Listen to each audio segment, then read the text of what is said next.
Stones and shadows bite,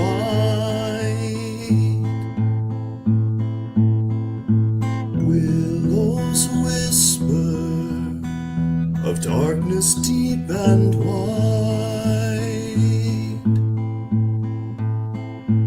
In the forest there is no place to hide.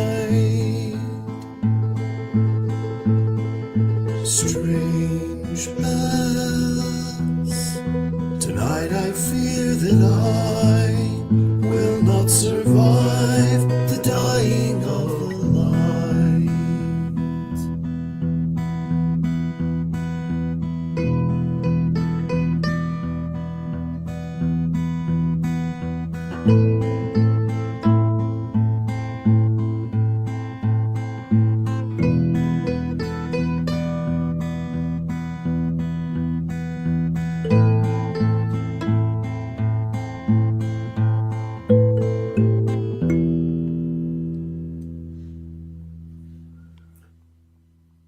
The Dying of the Light, a series from the Starfall Collective. The Starfall Collective is a collaborative storytelling group using the Dungeons & Dragons game system, creating rich and compelling stories in a fictional world we've been developing together. You can find out more about the collective, as well as the stories we're telling, at thestarfallcollective.com. Rather than summarizing the previous episode, I'm going to let the players and or characters summarize them as they introduce themselves for tonight. So for this new episode, let's find out who's in it. I am Sir Robert, a father and entrepreneur, and I'm the host of this story. What that means for the longtime listeners or those picking up right here, Weirdos. highly going back, is that while I know what's going on in the world and the story, the larger picture of what could be happening in the story, I do not know what these characters are going to do. And these characters are the ones who decide what they will do, but they don't know what's happening in the world aside from what they've seen. Dwight is even not what I've seen. So why don't we start and get a quick introduction? I just muted my introduction from everybody with a focus on who your character is, some of the brief description, but focus on maybe your big takeaway from last night, game time last night, or I should say tonight, or a major event of note that you're aware of. Some significant thing from last night, especially to help our listeners and Josh catch up to what's going on. Let's start with Aaron Joy. Sure. Aaron Joy. I live here in Durham, and I play Netto, and she's a almost elderly forest gnome.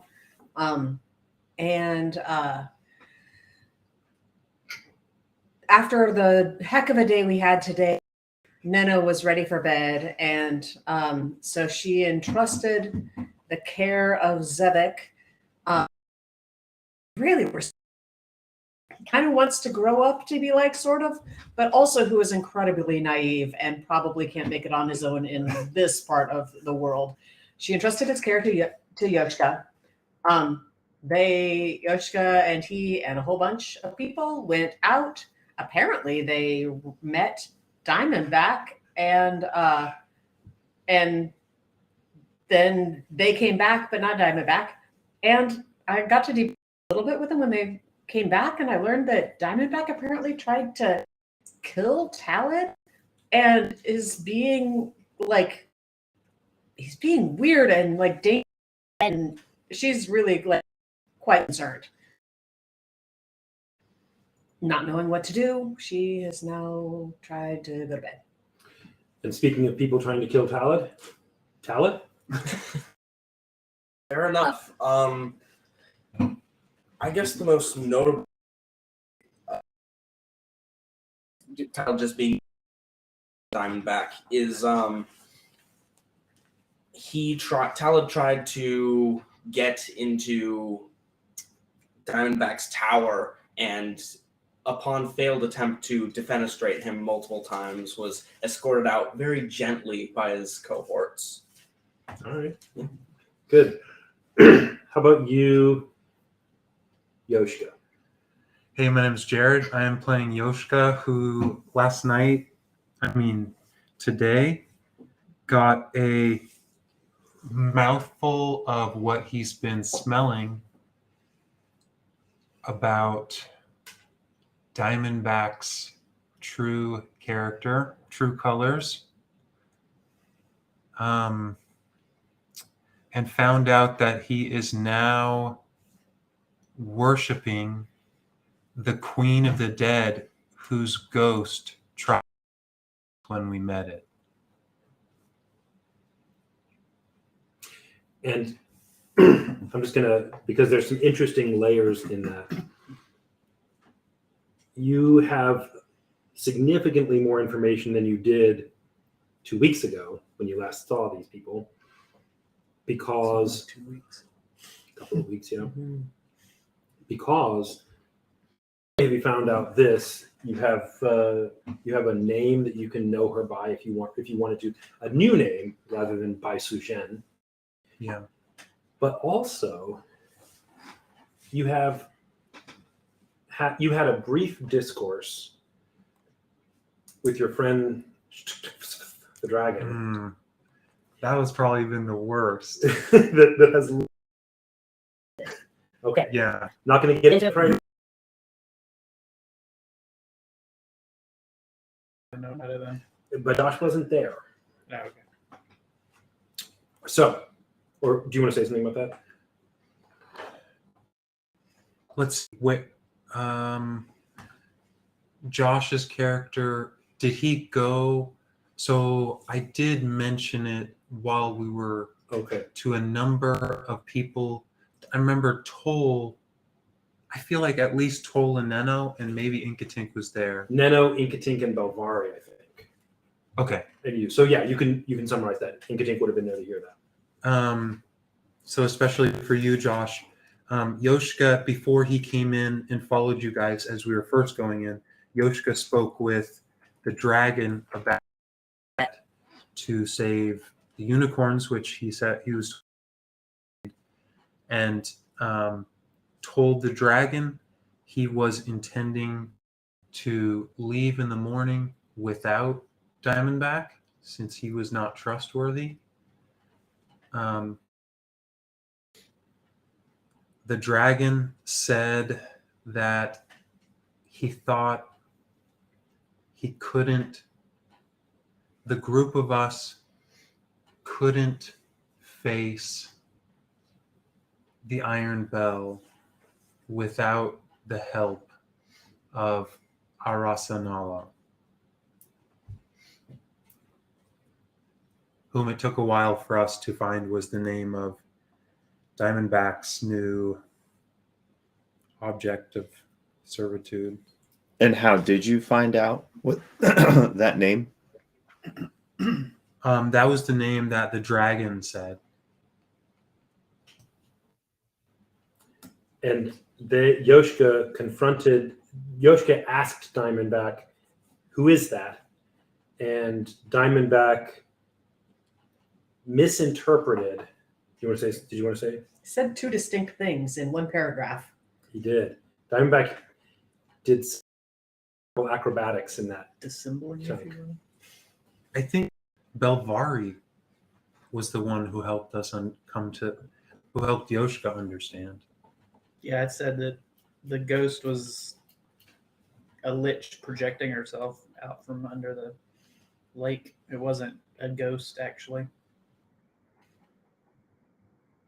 All right. Do you want to say anything about it? Just Diamondback said both that Arasanala was vanquished by the Baishizujin and that Arasanala was a Baishijin in like almost back-to-back sentences. Which technically Neno wasn't there to hear, but Yoshka was, and I took notes on it. So, I don't remember that. That said, Yoshka, we're going to go first to then Inkatink. Sorry, hold on. You unplug that. We'll go to Belvari. Anything, Inkatink, you'd like to say? Then we'll do Matt, and finally Patrick, so that we can then pick up with the conversation between Pat and Matt. So, Belvari. Belvari is just some guy because some people showed up and took away his ability to unicorn that he had just gotten from the unicorns because he accidentally unicorn, which was apparently a quest that he had forgotten about. High five. And have the battle scars to prove it. Yeah, that unicorn poked me a couple times in a spot that a previous unicorn had poked me in.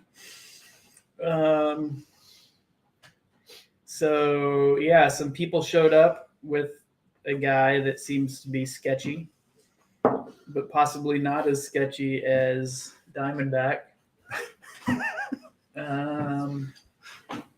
So yeah, that's where Belvari's at. All right. Josh. He was hoping, wait. real quick, he was hoping that the dinosaur would eat The dragon. Yeah, dragon would eat this guy, Zevek. Take care of that problem. Fix one problem at a time. But apparently Zevek convinced the dragon not to eat him. That's it. I'll just throw in there because y'all were, I think, present for that recommendation. Zevek actually said nothing. They objected strongly. I thought he said something, but yeah, maybe not. I think he was persuasively charming and said he Yeah. thought he and the dragon could be friends. He rolled I think you could be friends. he rolled a check for being persuasive. I noticed that. I'll take it. We only got a 37 though. So. Josh. Jacob made that up. Yeah. Josh. Tell us about Josh and Inkatink. Hi, I'm Josh. I'm a software engineer and an enthusiast of all things unseen. And I play Inkatink, a kinku with many voices, but not one. Inkatink is a bit beside himself and probably a bit frantic, chaotic, and out of sorts with all this agitation going on. When he's not hanging out with Diamondback and whispering things back and forth with him, he's tugging on Nino's skirts and telling her more stories of little things that happened when she was gone and singing stories back and forth with her. So And I think, go ahead. And importantly, Inkatink is significantly wounded. He's damaged by a fall that he took. Yeah, Inkatink is still kind of hobbling around. He's got a severely broken set of ribs and, collarbone and probably wrist and ankle because he fell out of the sky onto a building, bounced off the building, and fell to the pavement. So it is only because he is a rather hardy bird man that he is even alive. So, but yeah, I think at the moment, now that things are winding down and he's had a chance to chat with Nino, he is discussing with Diamondback the plans of the future. Okay. Or waiting on him. Before bed, Nina would definitely try and do some health ministrations, but we're at pretty basic first aid since none of her magic is going to be helpful right now. Fault is there. All right, Diamondback, Matt. Hi, my name is Matthew Talamini. I am a writer and web developer in Providence, Rhode Island, and you can find my stuff at MatthewTalamini.com. That's Matthew TALAMINI.com. I play the shirtless wizard Diamondback. What happened earlier in the day from Diamondback's perspective, Dungeon Master, would you like me to say more of an internal perspective or stick to the outwardly visible facts of the matter?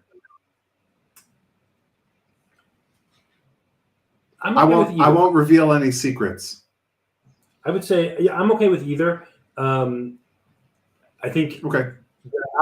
the outward statements are interesting because not everybody has fully coherent outward perceptions of the characters. I mean, but the inward part's interesting because no one knows it but you. So Diamondback is dealing with a more or less severe interruption to his plans and trying to determine how severe of an interruption it is and whether terminal or not. That interruption takes the form of something that seems to be an anti-magic field emanating from this individual who has come back with his friends Zebek. At first, Diamondback's first play, his first strategy that he can you go back? tried to employ. You froze up for a second. At first, Oh, yeah. Diamondback's first strategy was to attempt to bring the problem to his master's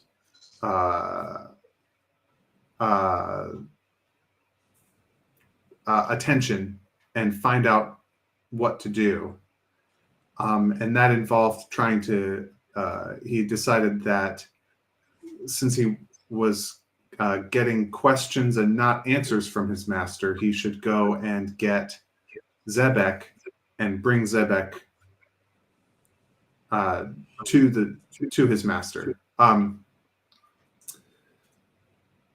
But along the way, he had a realization, and the realization made him decide that actually this Zebek could be extremely dangerous. Possibly could be very dangerous to his master. And so he decided instead, during a somewhat tense confrontation with Yoshka and a few others, that rather than bringing Zebek to the tower, instead he would bar Zebek from the tower and prevent Zebek from coming any closer to the tower than he had already come.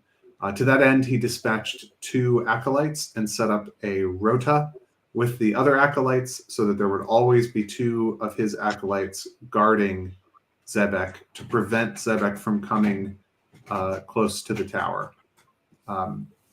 At this point, he is on his way back to the Mudkeep. He would like to talk to Inkatink at this stage, and then probably others as well. okay. But it seems like Tull has come with him and wants to chat. So after your meetup with Yoshka and Zevek and a few others, sorry, Jacob, do you hear that clicking in there? What is that? I think it's Kiki. She's Eating something. Yeah. Fix whatever. Thanks. Cat eating cat food, I think. Weirdo. I can't hear anything. Yeah, I can't hear it either. It was distracting me because like this crackling. I was whatever. But anyway, so y'all split up and went different directions. Diamondback, you saw that Yoshka and Zevek went back to the main keep, the stronghold, by the most direct route, just the southward street. And so you decided to take a different route. Toll has gone with you. Pat, why don't you say anything you like about introducing yourself and or Toll? A quick recap and then lead it right into whatever you want to do this evening. Sure, I'm Pat. I'm playing the half-orc druid Toll, and I guess Toll, the character, has not yet realized this anti-magic thing that Zebek is causing. I mean, is that something I would feel, or would I have to try to cast a spell and it not work for me to know? You can tell unusual here. You don't really know what it is. If you cast a spell, you won't find it being effective. Is it only when he's around? I will leave that to you to discover. You might remember. But it's something. But it's not a feeling then. It's something that I have to notice by trying to cast a spell. It is something you would notice by trying to cast a spell, but there are other ways to notice it as well. It's not exactly a. It's not like an intuition or something, but there are other effects. You've been around us all day today since Zevik showed up, right? Yeah. I was gonna say, I feel like I know that Inkatink has done a number of things externally, drawing attention to and probing the nature of his inability to cast magic. So I did notice that we couldn't cast. Has anybody tried to cast something when he wasn't around?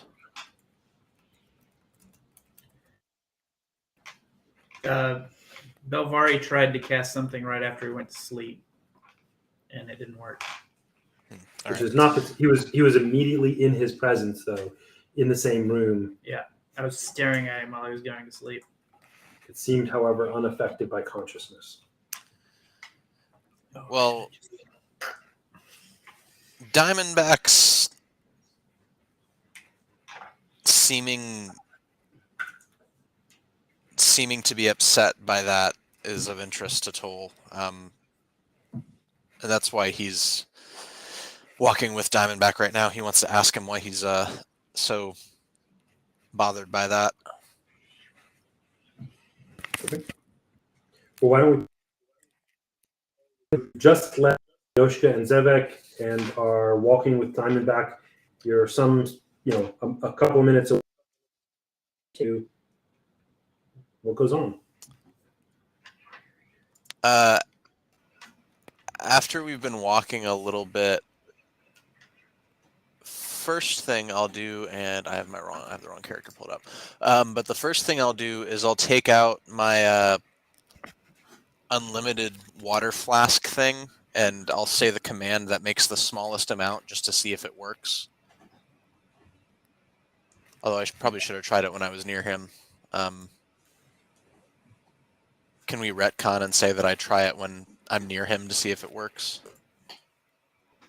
I'm going to bring up your character sheet so I can see what.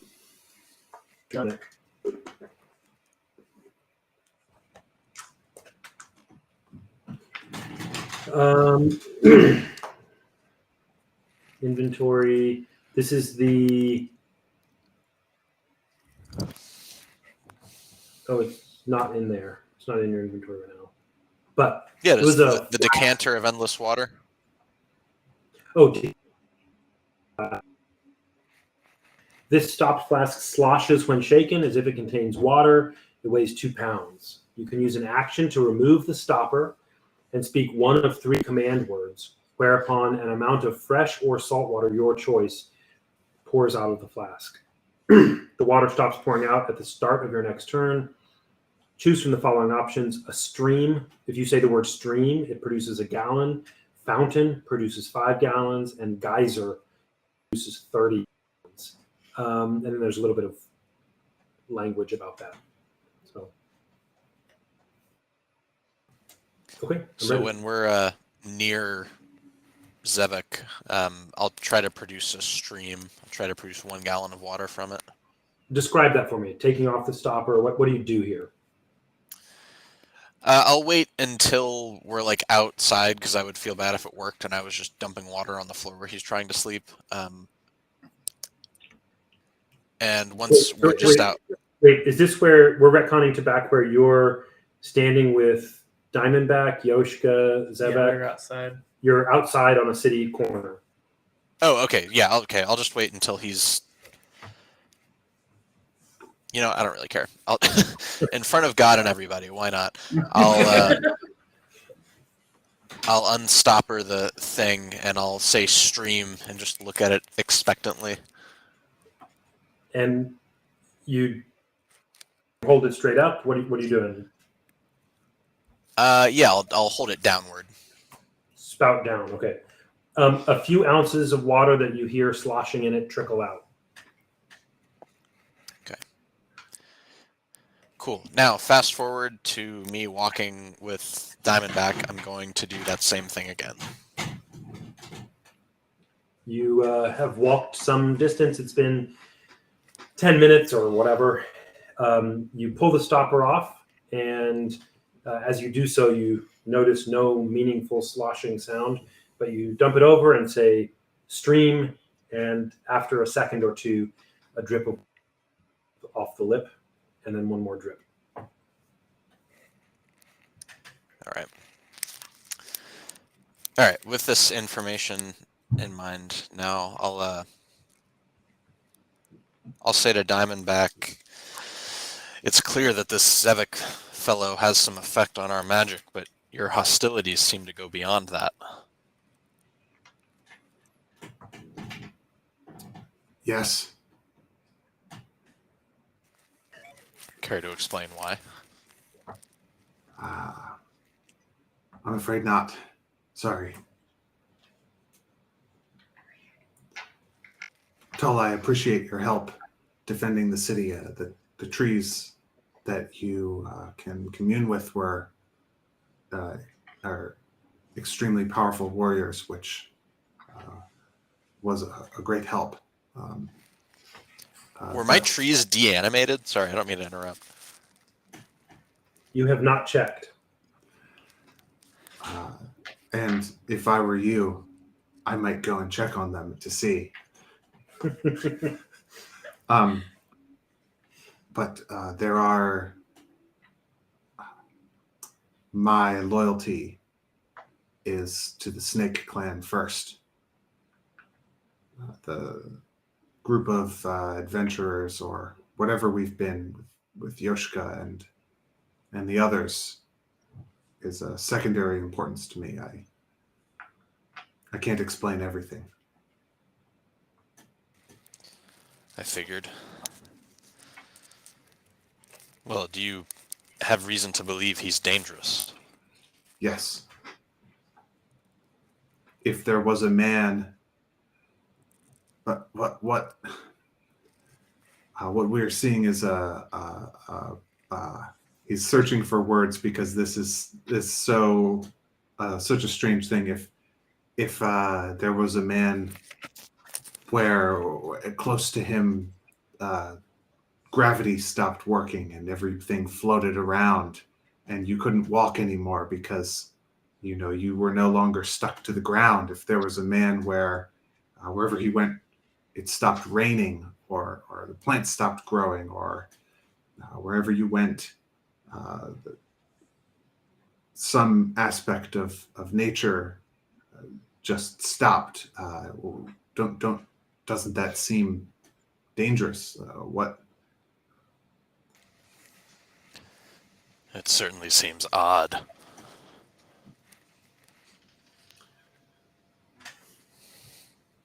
We had a great deal of power with which to resist the Iron Bell, and we have made a plan where we're going to free the world from their tyranny, and that depends on magic. And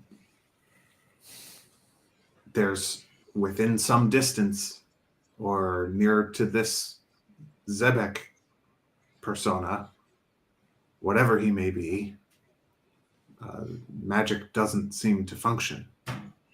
This and is quick interjection for our listeners and for the players. This conversation's happening outside at night in this city.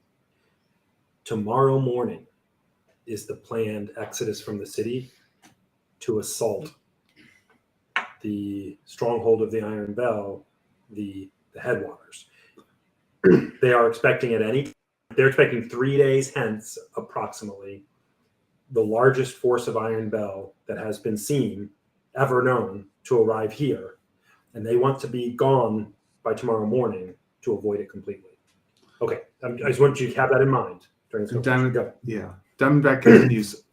We need magic if we're going to succeed. If we're going to kill the Iron Bell, they do not need magic to kill us. I can think of no way in which this Zebek is an asset or a help to us. Even just from your perspective or Yoshka's perspective, only knowing what you know, not knowing the Snake Clan secrets that I know, this is a problem.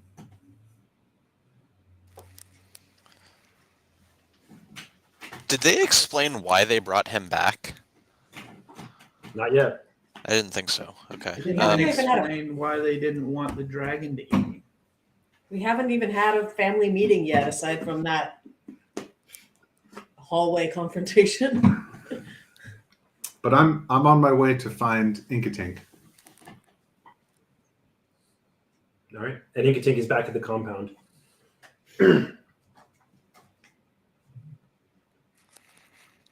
Toll, do you have anything else you want to ask about right now? Or talk about? Or do? I guess not without the rest of the party. I do want to know why they brought him and if he might need to find his way somewhere else. If you hurry back, you can get to them as they wrap up their conversation. I mean, Toll wouldn't know that, but the way those events play out, you'd be able to get there. Remember, y'all were only about 7-8 minutes north of the keep, and you've been having this conversation for a couple of minutes, walking wherever Diamondback's going. So you're 5 to 10 minutes away from the keep, which means if you were to go there, you could talk to Yoshka, Neno, or whatever. If they've gone to sleep, they would be just barely going to sleep. Okay. Yeah, I'll head back then, and as I'm leaving, I'll turn back to Diamondback and say, "Oh, I don't think you should worry so much. I think Morris has something to do with this, and he hasn't steered me wrong yet."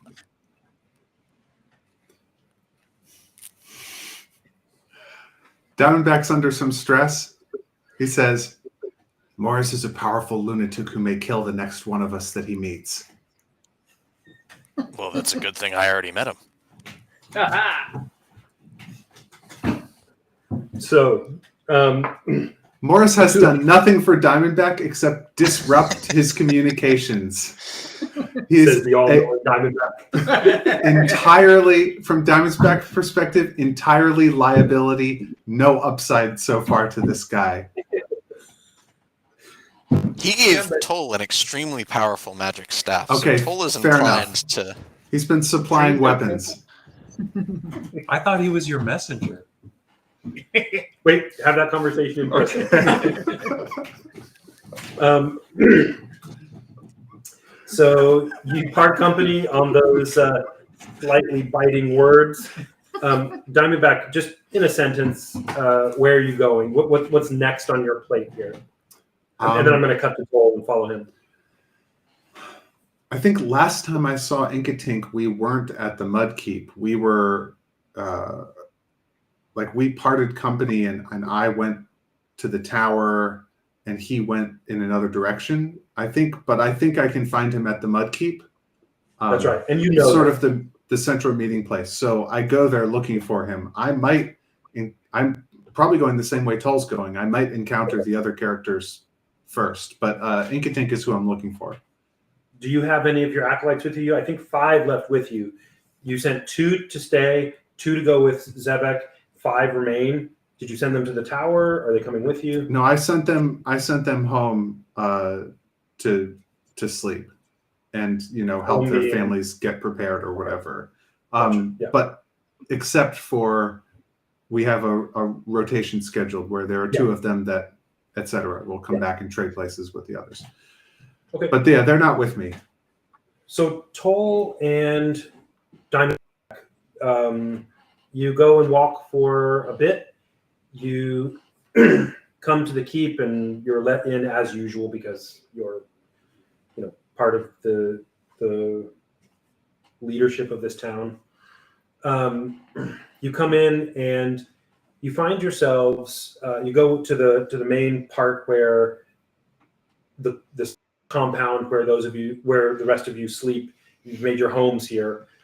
Zebek has been given a room as you talk to the others, but Zebek has been given a room. Diamondback, your two people are in his room with him. He let them stay in there. He's had no problem. Belvari visited with Zebek for a short time and then left. And now, as you come back to the main meeting room that you usually used, you come back, and as you arrive, the door is opening as Belvari is going to leave. And it looks like Yoshka, Neno, Inkatink, and Belvari and Talid have been having some kind of meeting, have been having some kind of discussion. They've wrapped up, but you're arriving right at the end. Okay. Belvari disappears into the night. Silently, mysteriously. Mm-hmm. Okay. Well, I should probably roll for that. Give it a try. How mysteriously does Belvari disappear?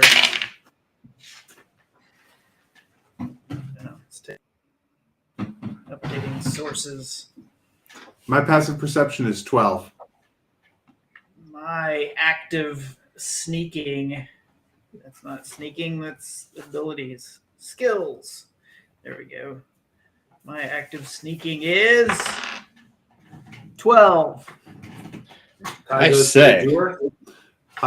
His stealth check, I believe, sets the DC for my check. So if we meet it, then I've met the target, and I can Okay, see so him. you notice him skulk off. Mm-hmm. I say, that's a ruddy, mysterious young chap there. All right. So told, Diamondback, you see Belvari. Just as you arrive, Belvari has slipped past, and the door closes behind him, or maybe is open actually behind him. You can faintly see with the remaining candle or torchlight or whatever that Inkatink, Yoshka, Neno, and Talon are wrapping up some conversation that Belvari just left. Feel free to go in or do whatever. I go in. I approach the group of them since Inkatink is there. I'll have Inkatink. gone into. You guys, you just finished your conversation. Belvari, without another word, slips out, having just had the conversation you all had. Belvari slips out, but as he does so, Diamondback and Toll come in. And just real quick, because I don't remember, is my perpetual flame gone? It is. Okay, so I'm not looking nearly as impressive as I usually do. Scare quotes. You might be But- surprised to learn just how continuous your scariness level has been, but go on. Diamondback comes in and he says,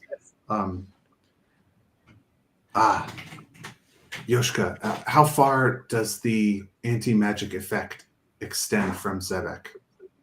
What's the safe distance?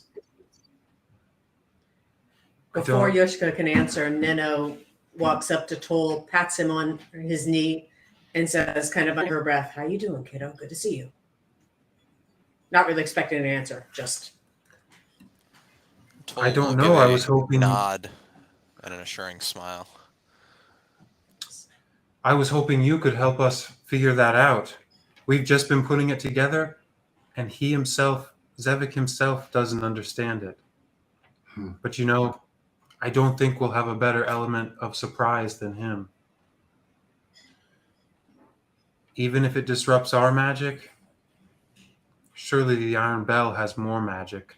That's not the winning game for us. If we can figure out a way to use it. Interesting. So we Neno send chimes him. in. Neno chimes in. Diamondback, we haven't told you where we were or what it was like there, but Zevik is a demigod who rules a vast land. I don't know how big. Maybe the size of Cinderon? I don't know, but very big. And he rules it gently and kindly without magic, and there's no bell, and there's nothing like the bell. The people are good to each other and live and are happy. And we don't know how he does it. But if he could do that here, or train us to do that here, or maybe he could convince Garaton and Sindron to run their lands the way he runs his. He really, we don't understand him, but he certainly is a demigod of some kind. And are you trying to persuade him of anything? Are you just talking, or are you pointedly trying to accomplish something? I am. Roll a deception. I'm trying to force a family meeting because there's been no cooperation and no getting together. This looks like the closest we're going to get, even though Bilvari punked out on this. I'd rather be doing this with Zevik in the room, but he's asleep, and right now it seems like there's a... Then just roll a contested charisma. This is like you're not asking him, please have a meeting. You're just sort of engaging him. I am doing that. All right, 15. Well, I rolled a 4. I'm unlikely to have more than an 11 of charisma. In fact, my final charisma is a 3. I will let you guys interpret that how you will. That's what's happening. Yeah. So, yeah, the Diamondback is interested in this and says to Neno, when he first arrived, I believe, Talid say some strange things about, and of course the mist, and Talid said some things about trees, a land where there are no trees, or where the world isn't there. I think The world's there, it's just no trees. No great trees. Yeah. I don't understand what you're talking about. That's a When you contradiction. look up, usually there's green, but instead of that, get ready for this, blue. You have seen it. Don't you remember the dream? The dream. We saw past the great trees. We saw the fireflies. The fireflies. I It think was I did just see like it. this, but everywhere. Everywhere you look up. Tell me, in that place, do they die? Maybe? You'd have to ask Zevik. I think so. There weren't any people who looked like they were older than people could be. Our friend Reynold told us that he anticipated he would die soon. And after that, did he expect to be parted from his loved ones? We didn't ask. That sounds like a good question for Zevik. The thing to sort out now, I think, is if we can get a handle on our team. If we're heading out tomorrow, the dragon thought you might be bringing Arasanawa. We are rolling a 4. I guess it's a Constitution check. Diamondback is visibly startled to hear you say that name. I think he hasn't heard. He's heard I guess the dragon. Did the dragon tell me that name? A long time ago, when you first met the dragon, Okay. the first night. Also, Or Yoshka early. said it in the hallway, on the street. Right, but still, okay. So he's not that startled to hear it, but still,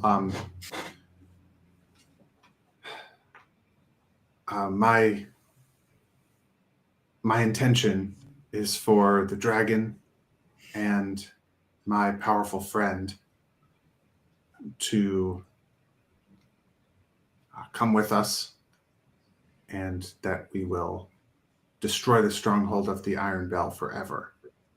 And I had hoped that you were bringing this demigod who would be a third powerful ally. Yet, instead, you have this Zebek seems to be a debilitating force. I agree with you that he can possibly be used for tactical means. Here's my suggestion: we figure out tonight, I suppose, if possible, how far this anti-magic effect extends, and then I suppose we send him before us. We send him into their stronghold, and then we assault it with magic from a distance. Do you think you have more magic than the Iron Bell, who has been gathering all the most powerful magics from everywhere for longer than you have been alive? I think that with the dragon and my ally and the equipment that, what's his name? The old man? Area. The equipment that Garriott is fetching, that, yes, for you see, their main army will be away from the stronghold. We won't encounter their main force. They will have sent that force here, and we'll go around them. I don't know. I think I explained the plan to you. Half of all their troops. Why do you think they will not have many more at home?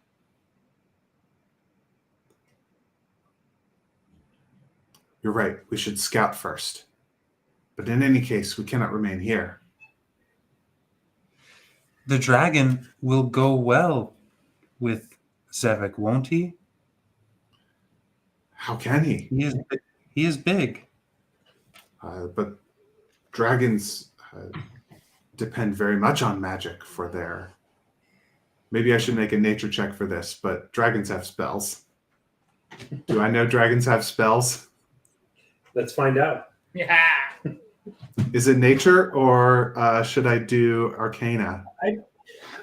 Well, what are you trying to find out exactly? Tell me what you want to know. Can they cast spells? I can't cast spells. My powerful friend is in some kind of distress. You did see Is the dragon also crippled in its combat capabilities due to this anti-magic effect? So you want to know if dragons can cast spells. If dragons, yeah. Okay. Then roll a nature check. Oh no, roll a arcana check. 22. Okay. Dragons can cast spells. You feel pretty confident, like pretty confident. Right. So yes, dragons are formidable physically, and they have breath weapons, which I believe are innate and not magical in nature. And yet, a great deal of their combat potential comes from their magical powers.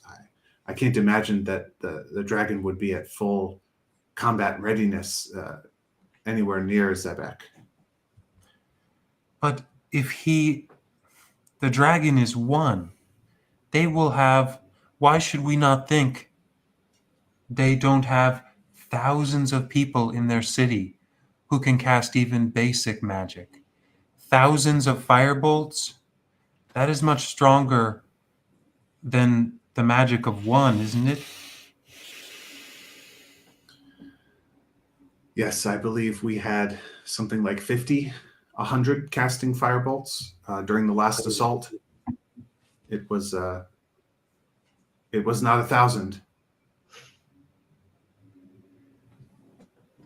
Why don't does Morris visit you in dreams? Why don't we ask him? Morris has disrupted my ability to communicate with you. I send a message, and then sometimes, every once in a while, he shows up and gives somebody else a note with a response from you. He seems to be a nuisance. What? He humbles himself to bear your messages where they could not go? And this is what you think? He is so much older and greater than you. He lives beyond all of this, and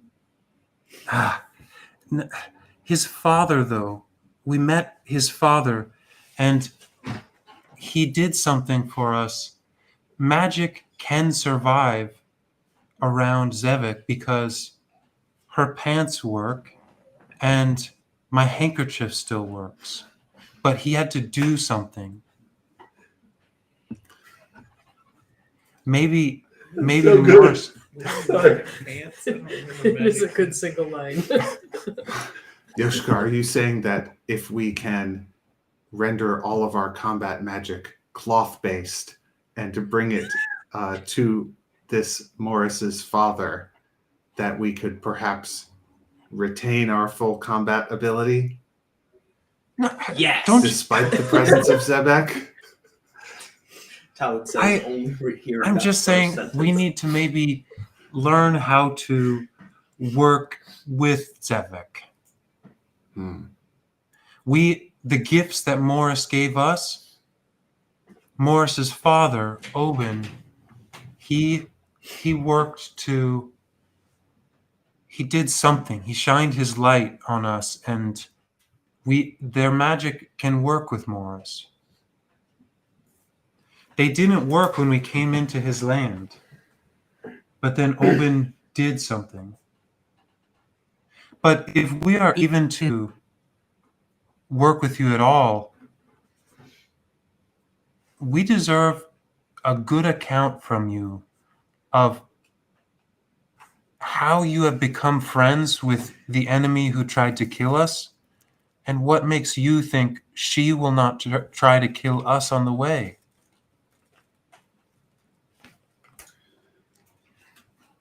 Yoshika,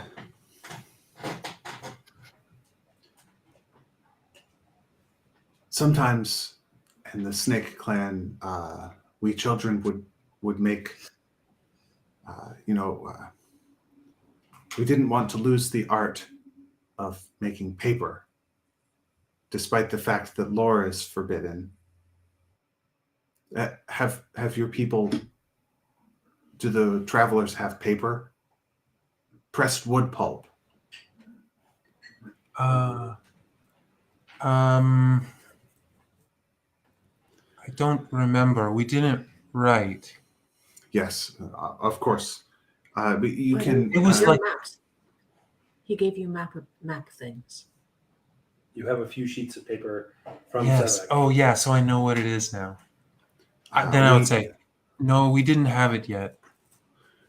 we use it as a toy, although we know that it can be used for lore. The toy is you can fold it into a square shape, and if done correctly, it will hold water, and it'd make a fun. You can throw water bombs at each other. It's entertaining for children. But Will it devour all the souls of those about? No. It is a mundane.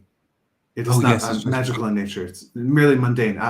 I'm sorry. I'm trying to speak in metaphors, and I may perhaps be more of a literal person.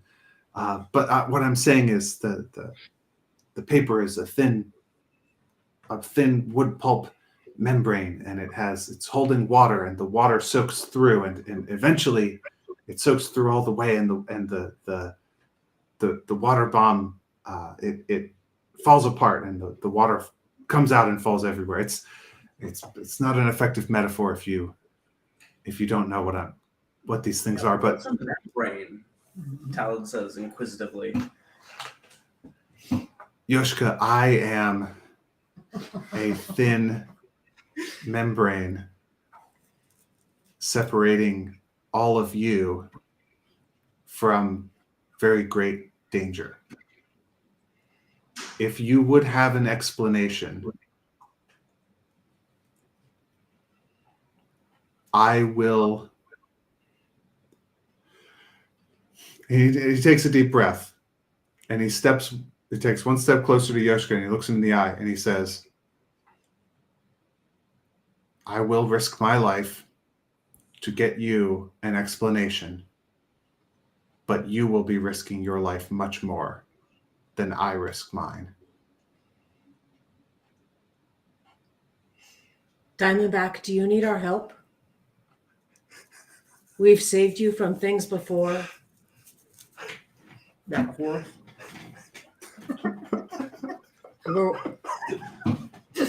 If there's something that you need and we can help. She doesn't promise. She just dots into the silence. She ellipses into the night. Exactly. He says, I need the Snake Clan back. And then he says, your explanation is at my tower. Meet me there in an hour if you want it. I'm not responsible for your life. And then he says, Ingeting, come with me. We have work to do. Talon pipes up. Could I also get an explanation, maybe about what a membrane is? Whatever's happening here, I don't actually know. A very thin, weak barrier between you and something bad. Powerful. Diamondback, we don't want you to be at the mercy of something bad. But You he were our is. friend. You were at least once you were our friend. No, he wasn't. And Neno just swats at Yoshka, not arguing that point right now.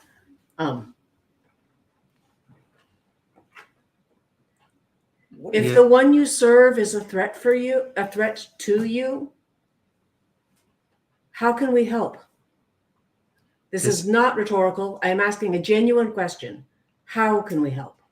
This is the water he has always wanted. He has never been otherwise. But now he sees the water He wants nothing as. but this. But now that he sees the water will destroy him. But still, he wants nothing else. Diamondback?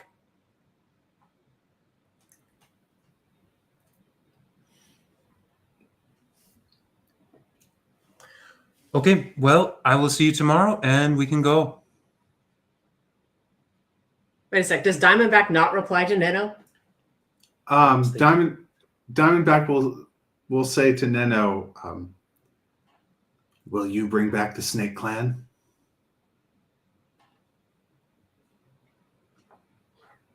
I know nothing of this that will help you or hurt you, or help the world or hurt the world. I can't make a promise. Very Talon's well. just gonna, all right, I'll help you bring back the Snake Clan. Now, what's happening here with all of the dangerous stuff and the metaphorical garbage? Talon, you're interested in the Snake Clan? Come with Why me. not? We have many things to Tell me what's discuss. happening. Talon.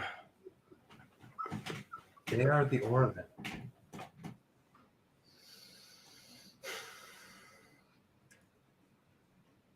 Diamondback's, he may not be the best friend, but he is my friend in a matter of speaking. I want to No. help him.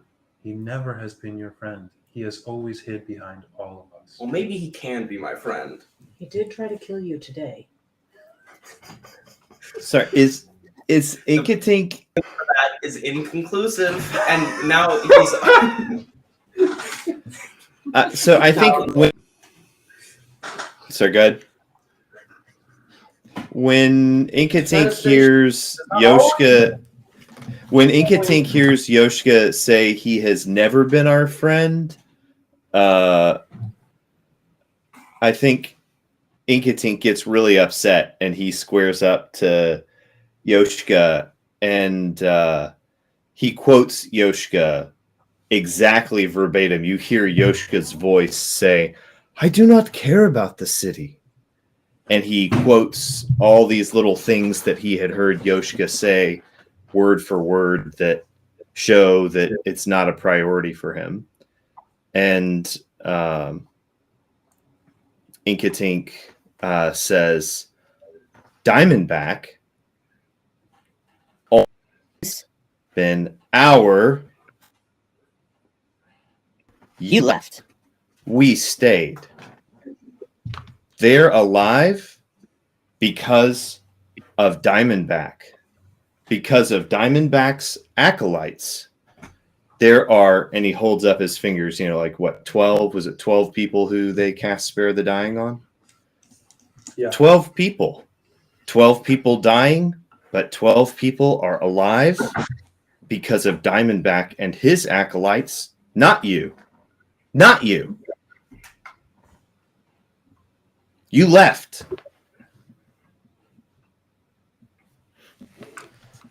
In their defense, they didn't try to. They didn't abandon us deliberately. He's talking about in the tunnel. Do you remember that, Toll? Or were you there? He's talking about something I think you were not there for. Oh, I think at this point you would have heard him say something about it and you would have been caught up on it. So, yeah.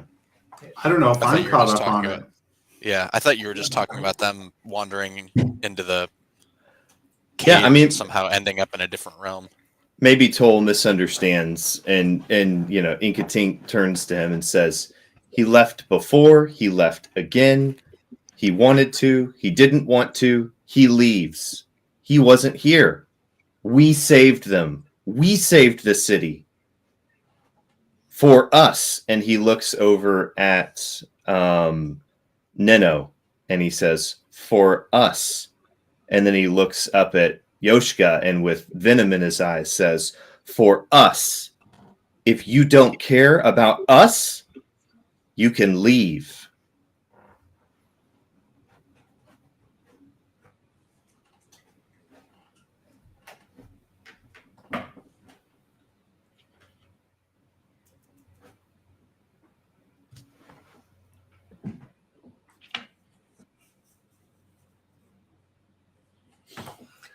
Okay, Diamondback, see you tomorrow. Your explanation awaits at the tower, should you wish it. Good night.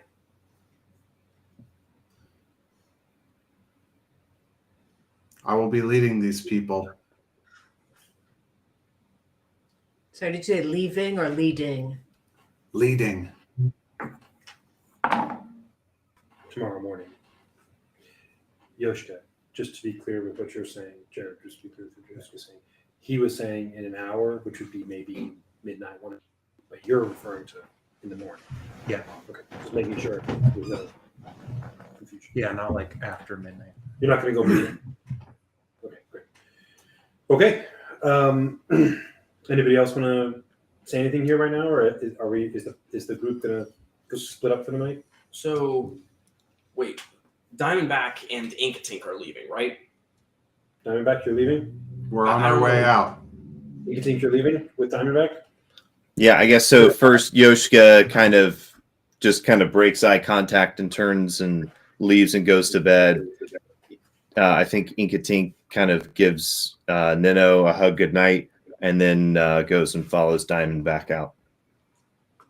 Talad is going to say, Diamondback, do you mind if I come in like just a few seconds? I need to finish up something here real quick. Please do. All right. Are you going to bring the head with you? No, I'm going to leave that. You're gonna leave that. No, I don't want another one of whatever happened last time. I have to let you both receive a message in your heads that's just I'm not sure if it's actual speech or just a picture, but basically, it's every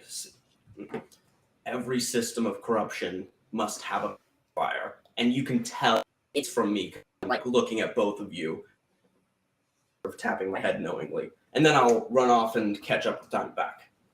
Does that work? That Yeah, I just checked it with that. That was with Sir Robert. You do, in fact, get. Talad looks at you, he catches your eyes, and taps his head, and you have a clear and distinct understanding of what he's communicating.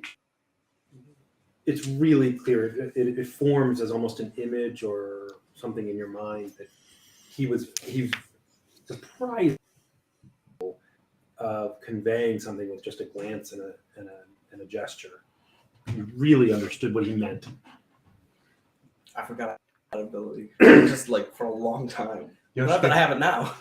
great. Yeah. Do we hear? Wow, he really is capable of conveying a message, or do we hear actually the message? The message. Okay. It's conveyed, and you really pick up exactly what he means by that gesture, like exactly what he means, and you know it's clear. Every I wonder system if that of works. corruption. Never mind.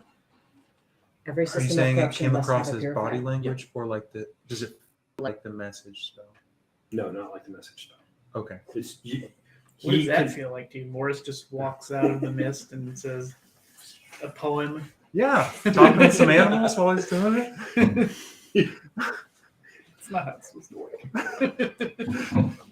He gives you this, like, imagine if I were giving you this, like, or something, a gesture that meant like, oh, remember that time?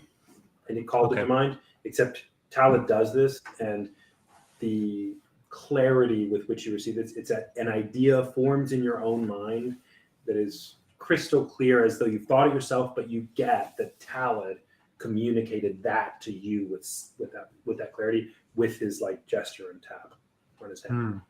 You really get it. Okay. Neno became a noodle at the hostility between Inkatink and Yoshka, and was shocked by the resolution that the way this conversation ended was Yoshka stalking away, and Did you? she did not. No, I just stood there. Oh, sorry. I And thought you I said waited for good night Diamondback and to then leave. left the room. Okay, Yeah. never mind. Oh, I thought you said that you. Oh, I thought you that you left, were the yeah. first to say, "I'm going." Well, good night. I'm going to bed, and then you went to bed. Oh, I said good night. See you tomorrow. I think Yoshika's Oh, you were- staying. You were dismissing us. Yoshika Yeah. stays. He sleeps here, and he knows that Diamondback doesn't. Okay, I thought that you said that Oh, and then left the room. Okay, well, all right. then Do you want to redo Neno any? is stunned at the abruptness of that hostile closure of what she was hoping to have been a family meeting. And she's not bolstered or encouraged by Inkatink's goodbye. She meanders kind of loose on her feet to where she's going to sleep and plops down and starts her meditations. And they're like fervent. Fervent with like specific questions and specific requests and specific griefs, and she gives pretty much the same set of meditations to her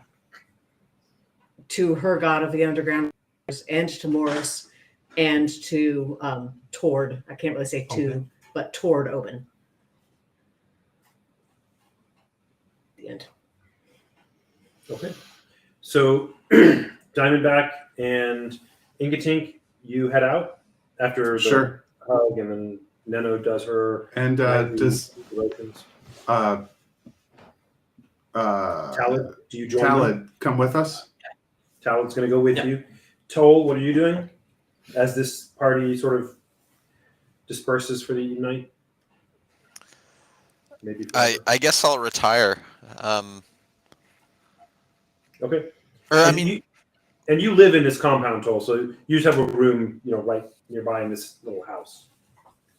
So we still haven't asked them why they brought this guy back, right? Or did I miss that? It has not come up yet. Okay, I'm not going to retire then. I want to ask Neno or whoever's still staying around. Okay. Neno and Yoshka are still around. Belvari left at the beginning of this part of the conversation, so maybe an hour ago. Talid has gone and followed Diamondback and Inkatink to Diamondback's tower. Now told, you are left in the room with Yoshka and Neno. And Neno is Cool. useless and is wandering away. I know Neno said she was going to do meditation, so I'll go sit down next to Yoshka and look at him and say, "So why did you bring Zevik back with you?" He offered to help. And he's very old. He's learned a lot. He climbed a cliff about 2,000 feet and pulled us all. He can speak. Would you have given an accurate estimate? Probably would have said about something like that. Okay. 2,000. Okay, that's good. It was. I'll just tell you factually, Jared, and then you can decide that. But y'all climbed about 7,000 to 8,000 feet, Okay. and then. But you can say 2,000. I just Cool. want to make sure that you're saying what you intend. He would have exaggerated if anything. It's So- 1,000, millions of He climbed he climbed the cliff 10,000 feet tall, and we met in the hole. We met this two orc that he just spoke to, and it stopped attacking and came with us to the edge of the hole. He has something that is like magic, but very different. There was a crazy one we came across that he could not speak to, and he did something. He touched it, and it trembled and left. And when it came back,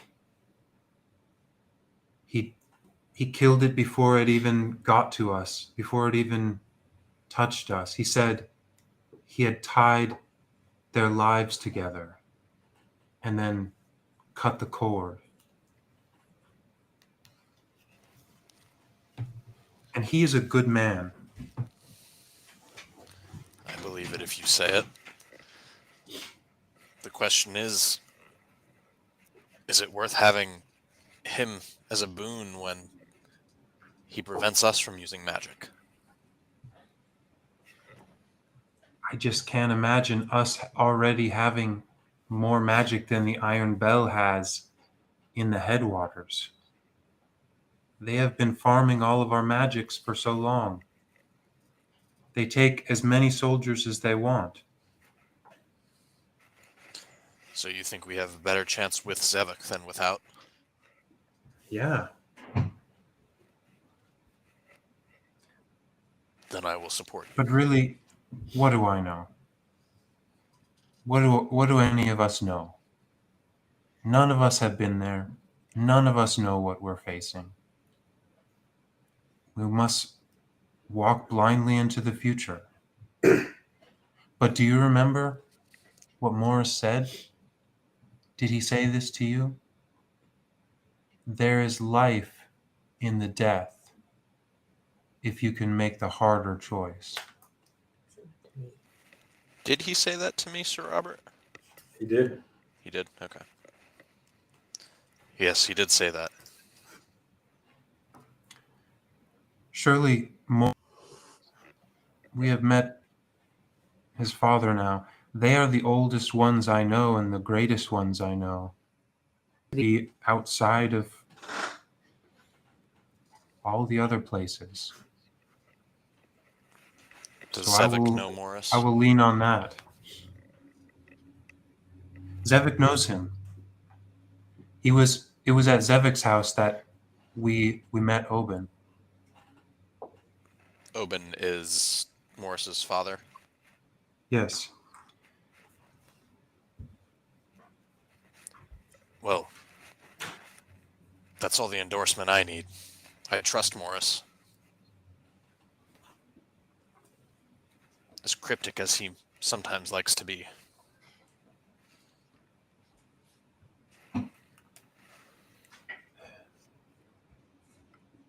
My great fear is what will happen if, since we are going to the seat of power, what will happen if Diamondback finds a way to sit upon it?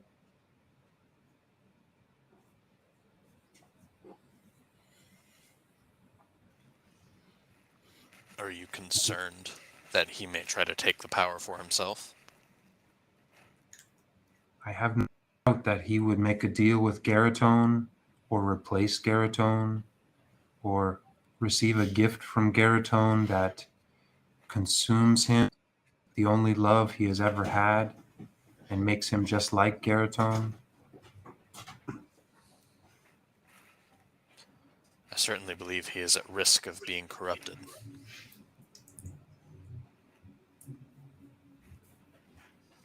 I don't think him corrupted. I think he embraces it, and it's just unfolding. Perhaps. I think that's also why he's so hostile towards Zevik. Yes, because Zevik gets in between him and his only love, his power.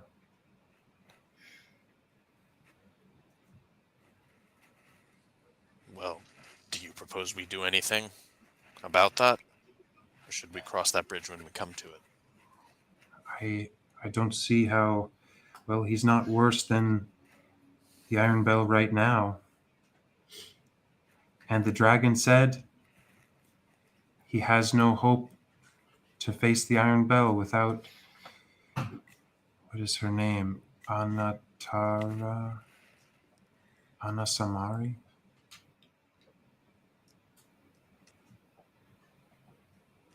Arasanala, is that it? Yes, Arasanala.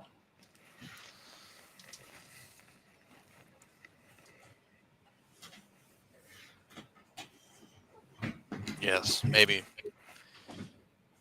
Maybe Talid will have some information for us in the morning regarding Arasanala. I hope he survives the night. I don't think Diamondback is that foolish.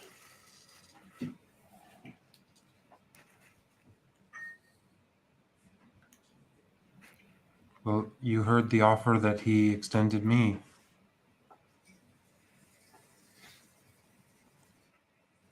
What was that? What was the offer he extended you?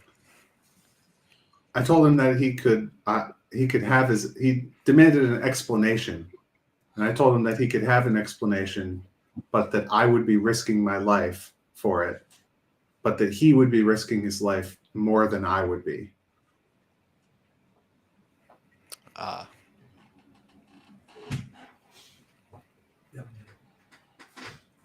And Yoshka is assuming that, to some degree, taking Diamondback up on that.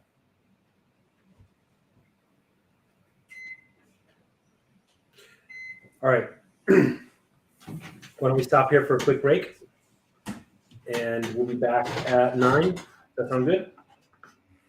All right. Cool.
So when are we gonna do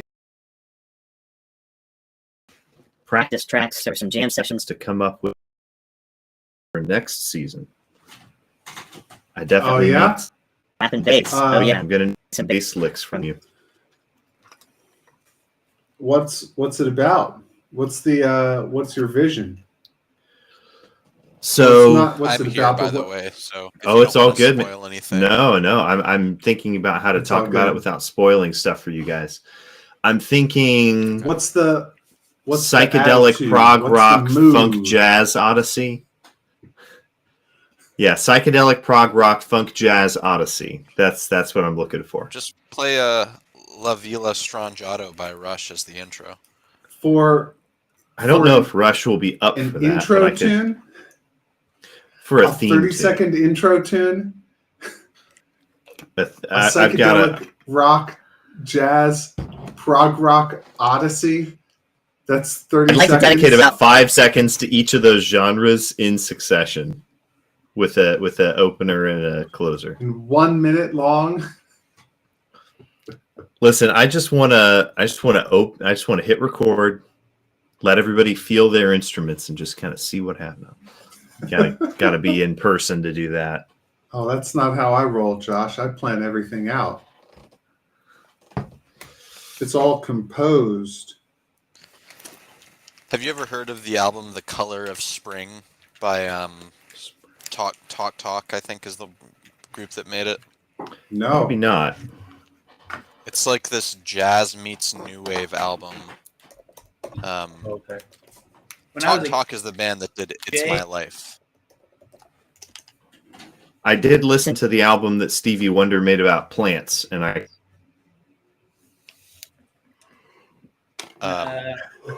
That feels none- unrelated. no, Talk. it's very. we were an unlicensed league. We did not. Already? Participated in the league as the only The reason I brought that up, though, Josh, is that didn't pay their dues. the recording process for that album was like almost entirely improvisational. He just got a bunch of the like top tier musicians that were around town, and he was like, "Hey, come in here and just play some stuff," and then he put together an album from it. That's so cool. That's awesome. I want to listen to that. What was the name of it one more time? The Color of Spring, and you won't be disappointed. It's really good. Oh, he was influences include Eric Satie, Debussy, and Bartok. Love me some Debussy. Right. Let's do it. Riot. Yeah. So we have one more thing. Yoshka, you're going to go to sleep. Get ready for the night. So get ready for the morning. I mean, it's roughly midnight because the night. If you were to go to sleep right now, after this conversation gathering dissipates, you'll get a long rest, including you, Inkatink. But we know what's going on with Diamondback, Inkatink, and Talid. But before that, while you're having this conversation, you came in and had a nice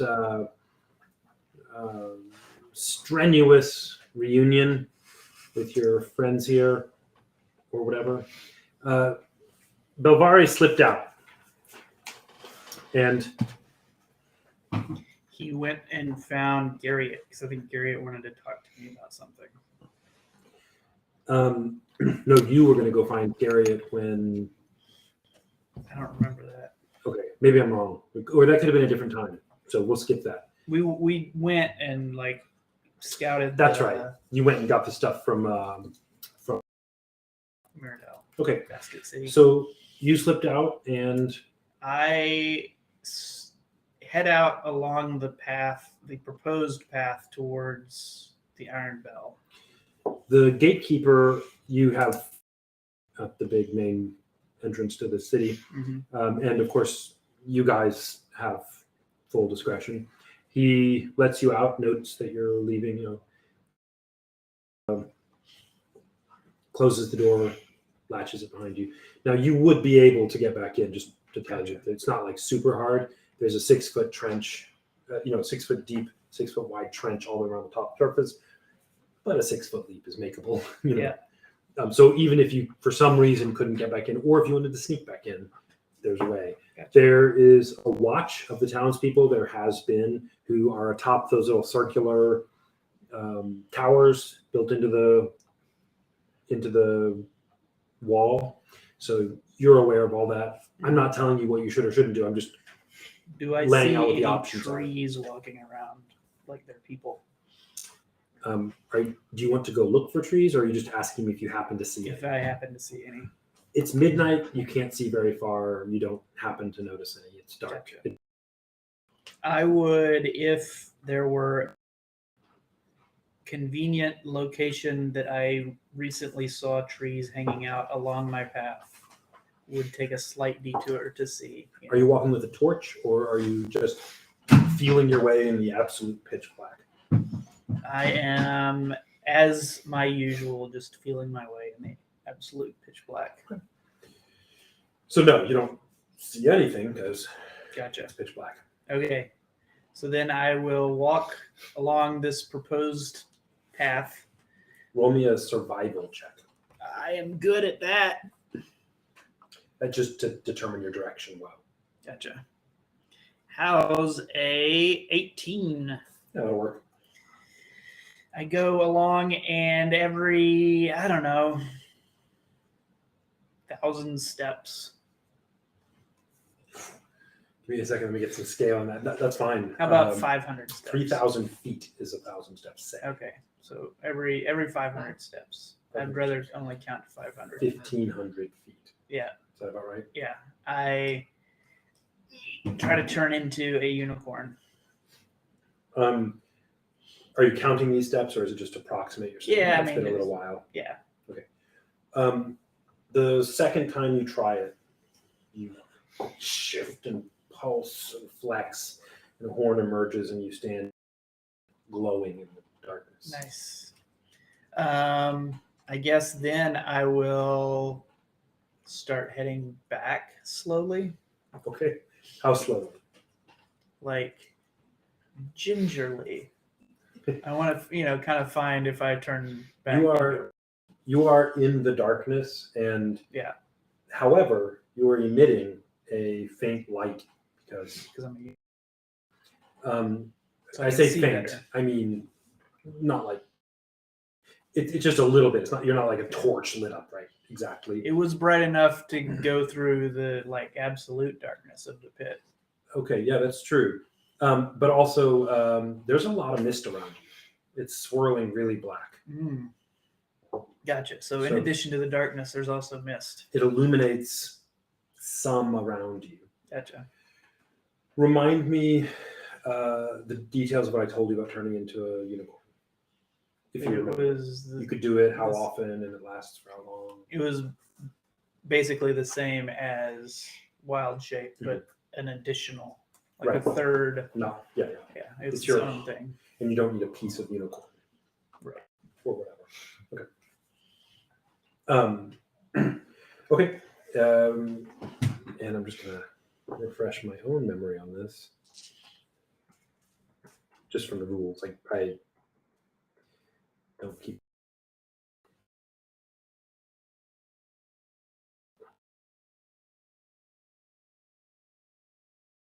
Easier for me. He's no Matt Talamini.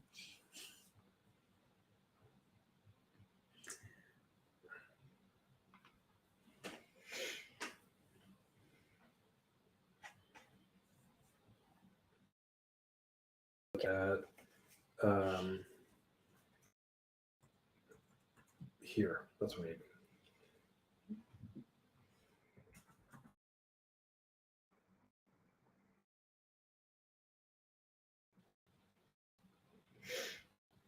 Okay.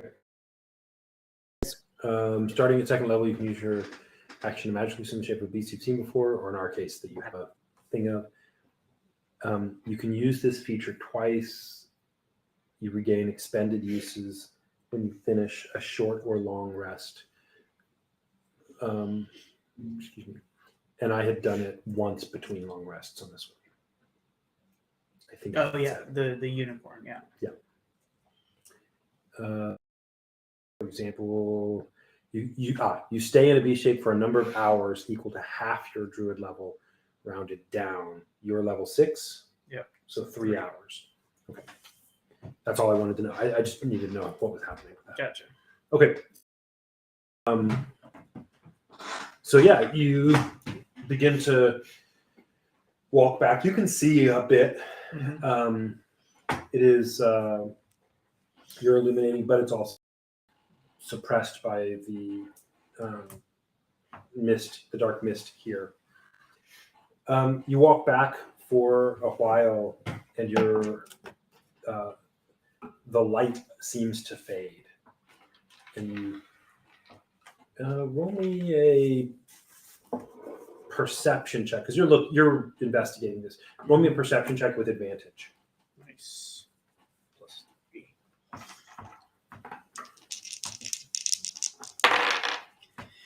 A 16.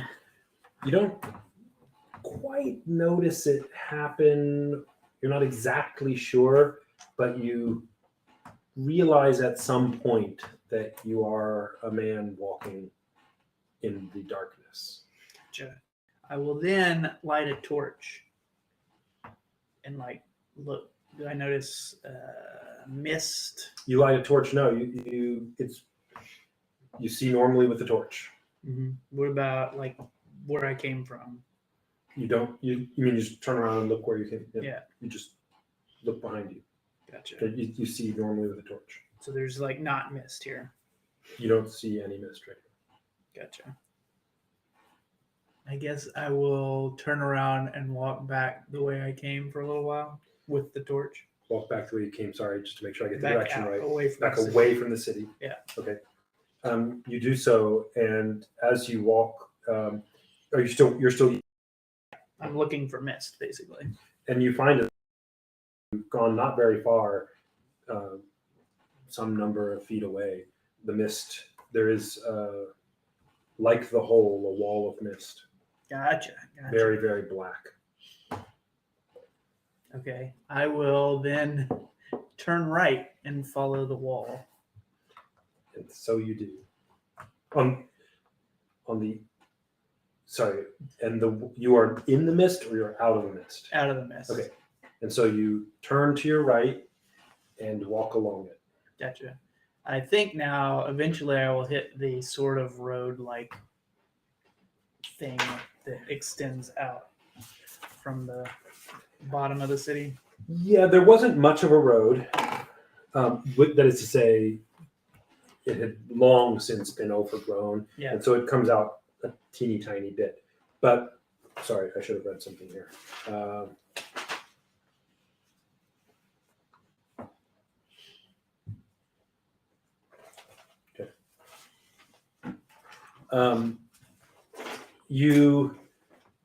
Let me get my distances right here. Yeah, you turn right and you follow it for quite a long ways. Do you want to go until you see something? Is there something you're looking for? I'm just sort of following it, and then I'm looking for that road. I'm assuming that's the first thing I will notice, but you walk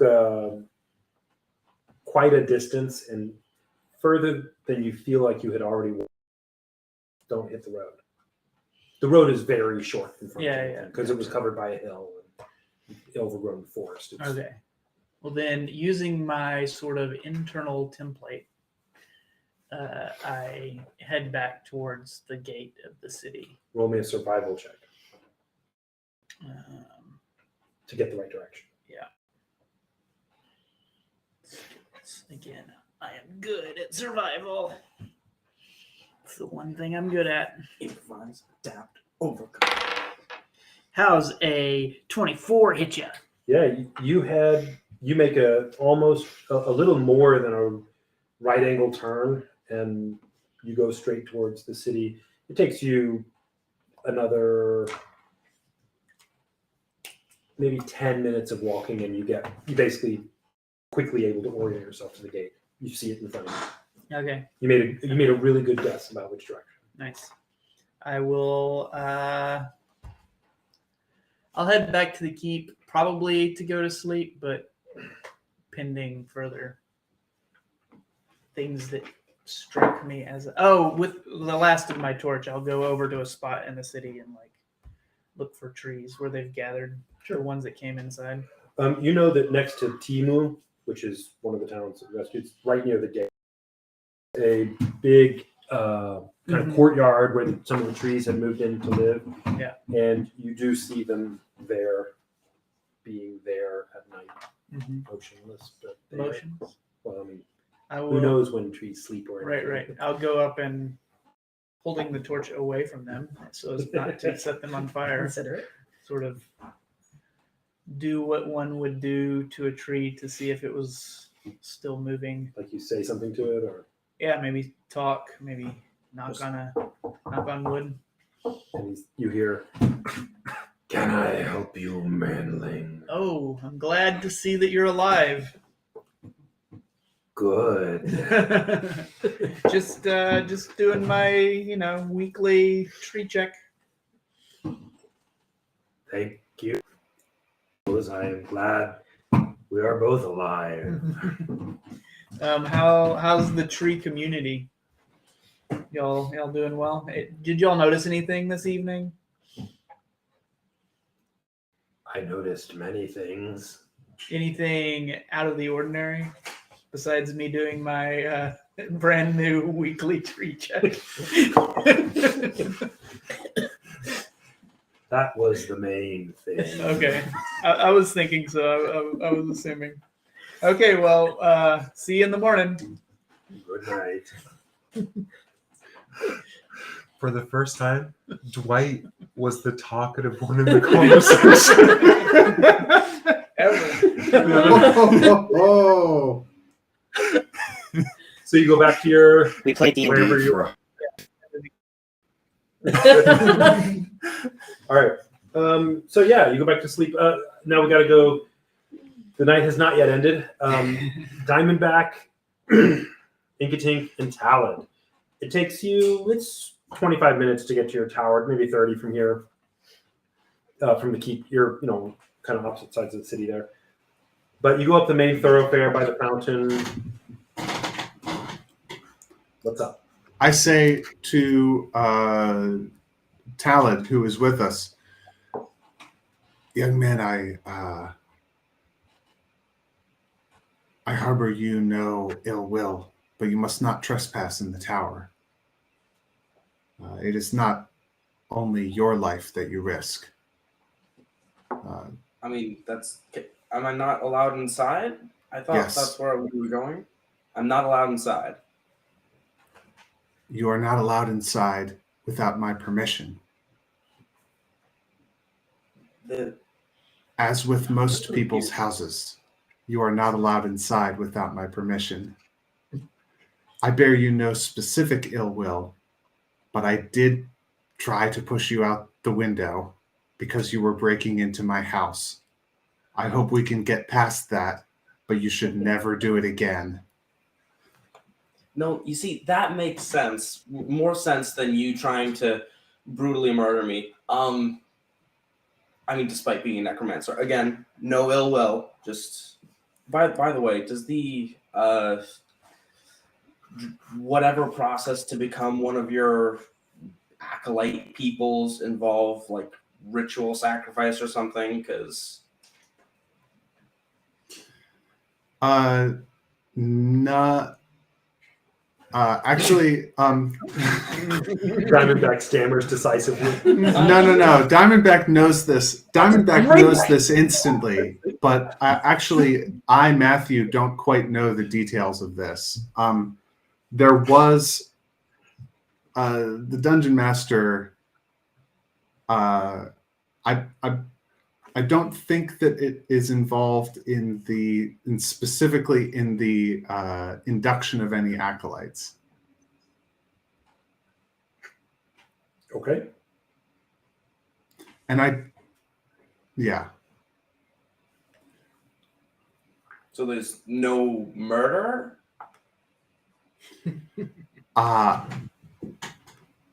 Inkatink's head cocks over to him like you just asked Diamondback if they, regularly murder people, right? I mean, that's what he just. Right. I mean, Inkatink knows. Inkatink has been inducted. The last time that I was in the He I was doesn't at a know that. religious gathering, Inkatink did that a few times, you know. Inkatink so- has not yet externally made any indication to the rest of the group that he's an acolyte or something like that. So. Oh, really? I thought Well, I mean- everybody knew that you were in the club. Sure, I'm in the club, but no one has asked us any questions about what rituals Inkatink has gone through or whatever. So right now, I'm just kind of in the club. But Josh, as a player, the current incarnation of the Snake Clan has done ritual murder as a part of a necromantic rites. I've been in the room. We've only I don't think I've been in the room done when it to. We've only done it to the Iron Bell. We haven't kidnapped Yeah, but that doesn't anybody. count. It's That's not only murder. been like. Oh, Fair enough. It's not murder. But we did. Right.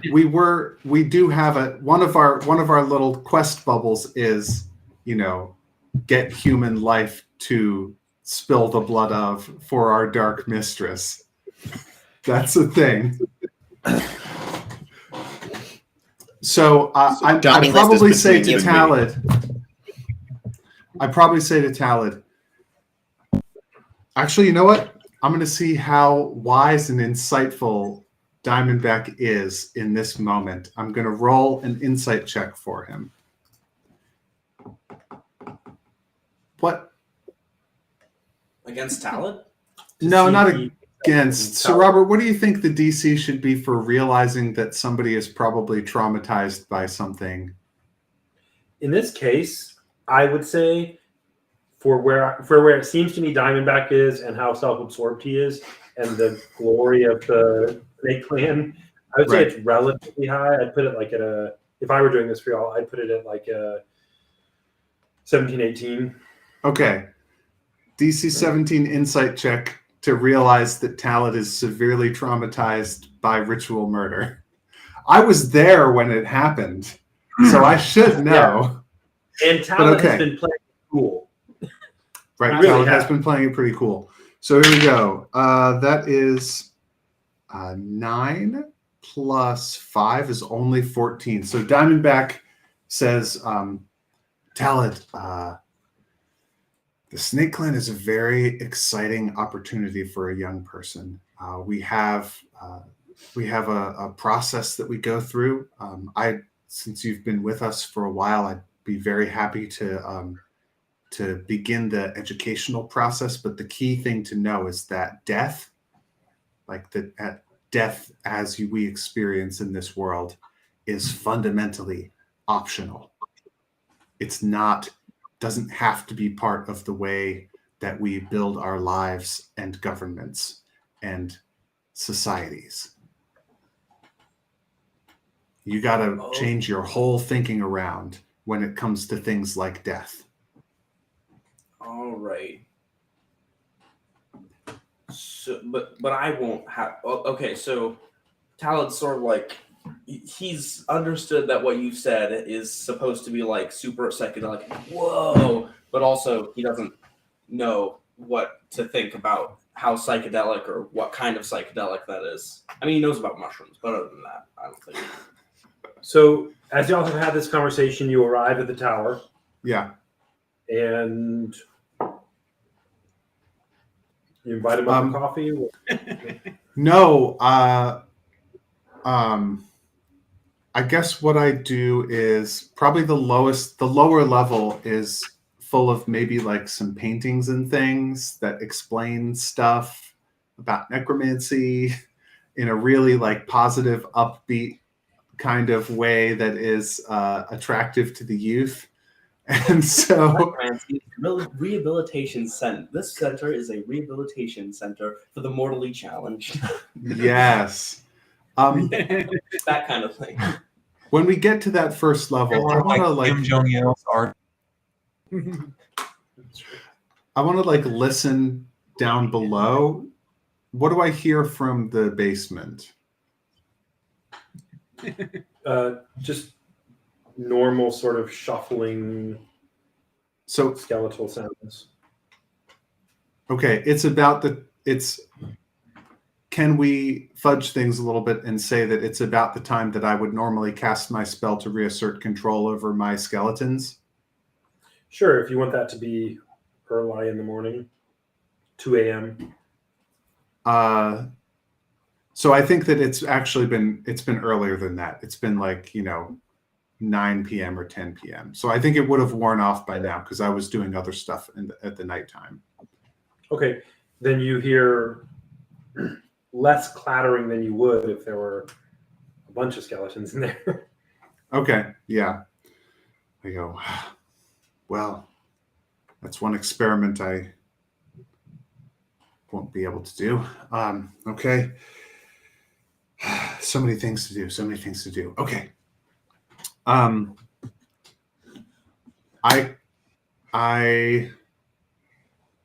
take Inkatink aside and I said, Inkatink, the most important thing that we need to figure out is how far Our Lady has to be from this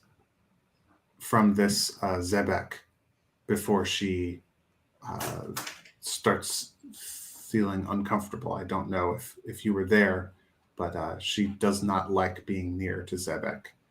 So if we're going to be traveling alongside Yoshka, and if Yoshka brings Zebek, we need to be at a distance from them. And we need to figure out how far that distance is. So my original idea was to send Inkatink to do the test that we just had, that we, the podcast listeners, just observed Belvari doing. So I think Inkatink starts walking, makes a little click sound, gives him a thumbs up out the door, and you see him just kind of snapping, and when he snaps, he's casting prestidigitation. You see some sparks on his fingertips, and he just keeps doing that until he drops these parts on his fingertips. So even now, even here in the tower, there's no magic. Okay. Huh. I guess is there a north exit to the city? There is not. The southern entrance is the only. But we just the game just narrated Belvari doing this same test. So I'm thinking maybe we can just skip having Inkatink actually do it and say, Inkatink succeeds in figuring out what the distance is, like Belvari just did, and he comes back and tells Diamondback.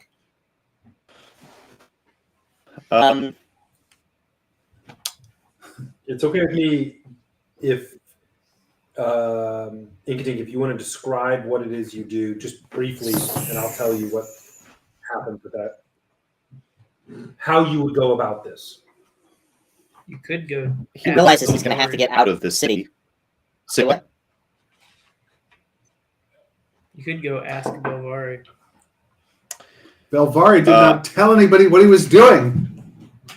Yeah, but I think if Inkatink's going to leave the city, he probably does go and swing by and try to pick up Belvari and or Toll and or at least one or two other people to go run the experiment. It's the middle of the night and everybody's asleep. Yeah. You're welcome to go outside, but you'll be going outside with no magic. Into the outside. Jump forward to 2 a.m. This was right. But if this is after a while stuff, then he would say first thing in the morning. Me. Shoot, what's the woodsman's name? The guy who's the hunter. Teco. Lambrel and Teco. Yeah.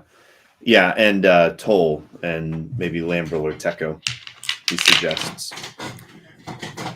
Diamondback gets up real close to you, Inkatink, and says, "My friend, do you remember when you were inducted into the Snake Clan?" Inketing rolls his eyes and nods his head. He's like, 1 minute, and he's running in the middle of the night, and he's about to just run out away from the city, and he's just gonna keep running, keep trying to every little way, and just start counting his steps as he.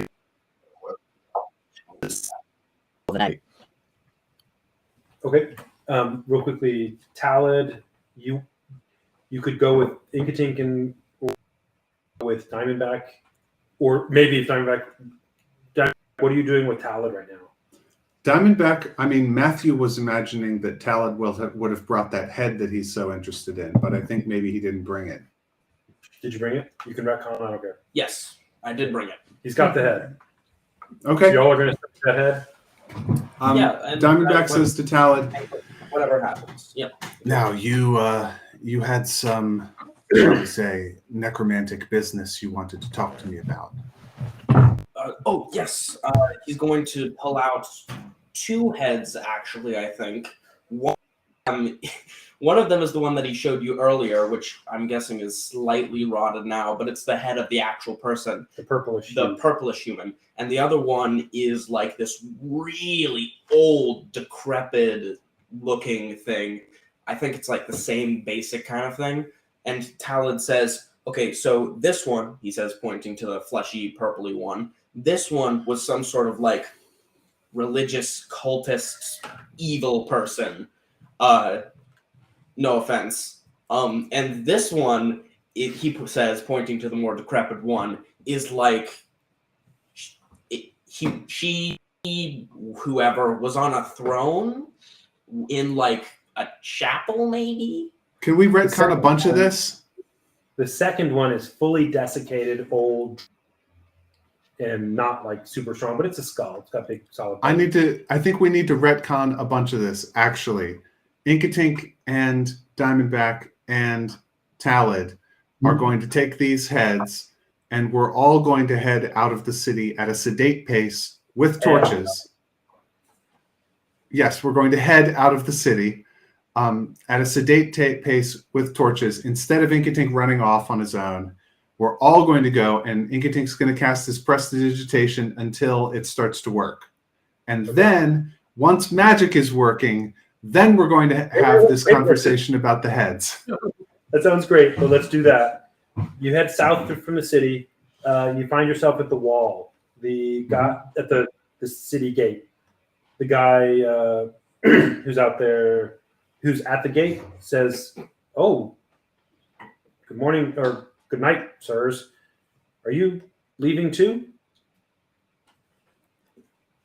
We are, of course, leaving in the morning, but not yet. We have important magical business to conduct just outside the city gates. Thank you for. Inkatink holds up a finger. Inkatink holds up a finger. 2? Leaving 2? Who left tonight? With Master Belvari. He left not 10 minutes ago. Belvari has many mysterious errands. Thank you for keeping an eye out. I appreciate it.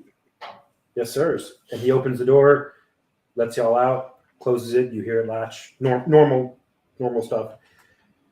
So the 3 of you have torches. Each of you has a torch or whatever. It's lit, at least. You can see normally. Go ahead.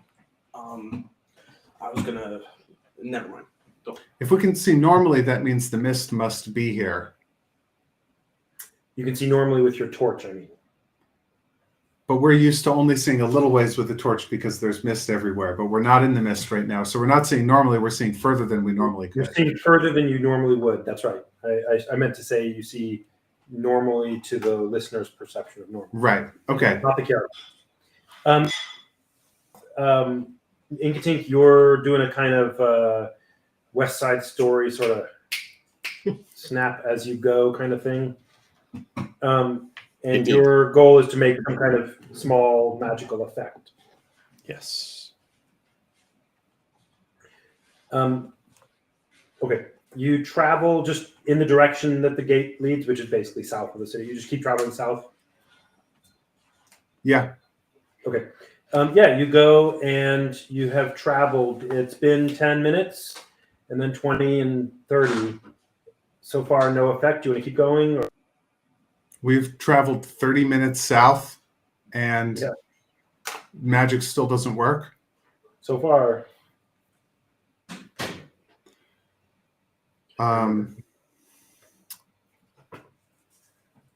How? So that's like at least a mile. sure. Average human walking speed, 2 to 3 miles an hour on about a mile in half an hour. Mile and a quarter. I say to Inkatink, this is very bad. It's going to be difficult to keep two groups together at such a distance. I think we may have to ask Yoshka and Yoshka and his friend to travel apart from the main army. This anti-magic effect extends very far. Do you want to keep going, or do you want to stop? What does Inkatink think? I guess we keep going. Yeah, I mean, I think Inkatink says we need to know. An hour a day? Yes, we need to know. I say we keep going another half hour. We check 1 hour. Yeah. So yeah. Sure. Your torches will go out in an hour. So by the time it's time to relight, you'll know you've gone about an hour or a couple miles. Okay. After an hour, you're traveling due south. And still nothing. It's now been an hour. And there's no dwindling. We don't see any mist. You have not seen any mist.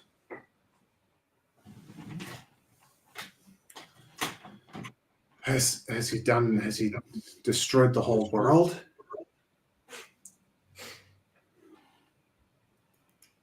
This is most distressing. We need sleep. We must. We can't. Monsters. We must go home now. Can we please just go a bit further? I really want to know what these heads. Do they run across me? They do not. You went in different directions. I think Inkatink shakes his head. No. Quickly. Just 1 more hour, please. Inkatink tries to seize one of the heads from him. No. Which one? Because I feel like that's going to go very badly if it's the wrong one. Well, I guess I can flip a quarter, but Diamondback says, "Let us go 1/2 an hour further, and then we will have walked for 3 hours this night." No, and says, "We must get back now. 2 hours. 2 hours too much. Cannot risk it. We have to go back. Too dangerous." But Inkatink, if we don't know how far who ought to be from this person, that how can we stay together? We must be together in the morning. Interesting. So perhaps Yoshka. So I guess, okay, let us turn around. So you can overrule him. Go ahead.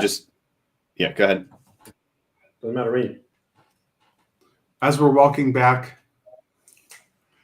Diamondback says to Inkatink, perhaps if we have the party that contains the party that contains Zebek leave first, we can wait until the magic reappears and then follow after. Talad's gonna say, I don't think that will work. From what I can tell, Zebek's powers are more destructive or preventative than I think that you think that they are.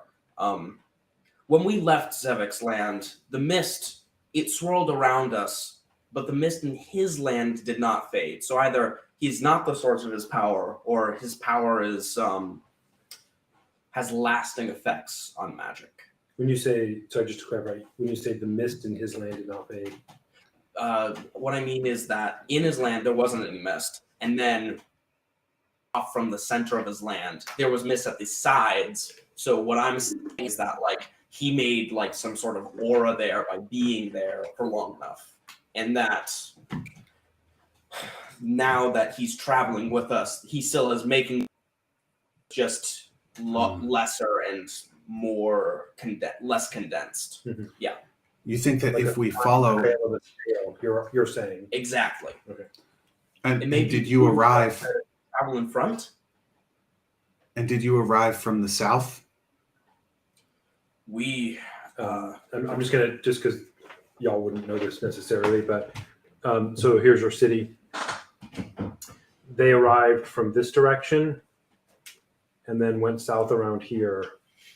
So we're passing through. What he's really asking is, we're currently passing through land that Zebek has not walked on. That's correct. At your southernmost point. If you're at the city gate, he's walked there, obviously, but he did not come from the south.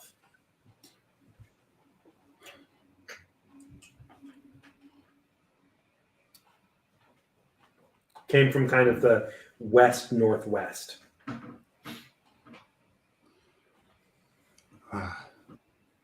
Interesting. Talad, what makes you think that there's any distance we could walk that would bring us to a place where magic would work? I don't know. I only have a little bit of hope. Gets you through some hard times. I'm sorry, I don't know what to do. I think that this Zebek and Inkatink and I must go separate ways.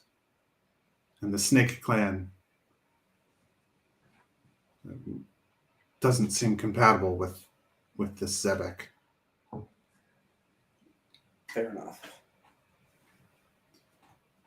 I'm sorry, Talad. I wanted to help you. I do know a spell that could possibly assist, but we are out of time. So you've walked, you've returned, you're now back at the southernmost part of the city gate. Sure. You're at the city gate on the outside. Yeah. You knock, you want to go in? Yeah. Inkatink Yeah, you get in, there's no problem. Stops Diamondback. and says, maybe check east, check west. Let's try it. We try some other directions. I guess Tell me one. East. east and Diamondback can try to go west, and we'll Split up and come back. back. Seven came from the west, so I think that's what you said, right? He came from the west. I'm not sure. Yeah, kind of west northwest, so a little Right. north of. So we try east. Opposite direction. So sorry, just so I can make sure. Describe what's happening. Are you splitting up, or what you stay? What is going on? All three of us are going east instead of because Sure. he came from the west or northwest. So instead of going into the city, when we reach the city, we begin going west instead. Okay. If you left at say 1 or 2 a.m., I mean, again, you don't have clocks that are telling you exactly what time it is, but and you've now walked for an hour south. Is that right, or did you go an hour? I think we went an hour. Half hour, another half hour, and then I think Inkatink persuaded you not to go another half hour. Yeah. So you've gone. Let's call it like 2 a.m., 3 a.m., 4 a.m. You're going to go east half an hour. Yeah. You travel eastward, which is, just to give everybody a sense, by the way, roughly the direction of the headwaters. The headwaters is almost due east. It's a little bit southerly of due east. But you travel east for half an hour and still no effect. Okay. Inkatink, I'm sorry.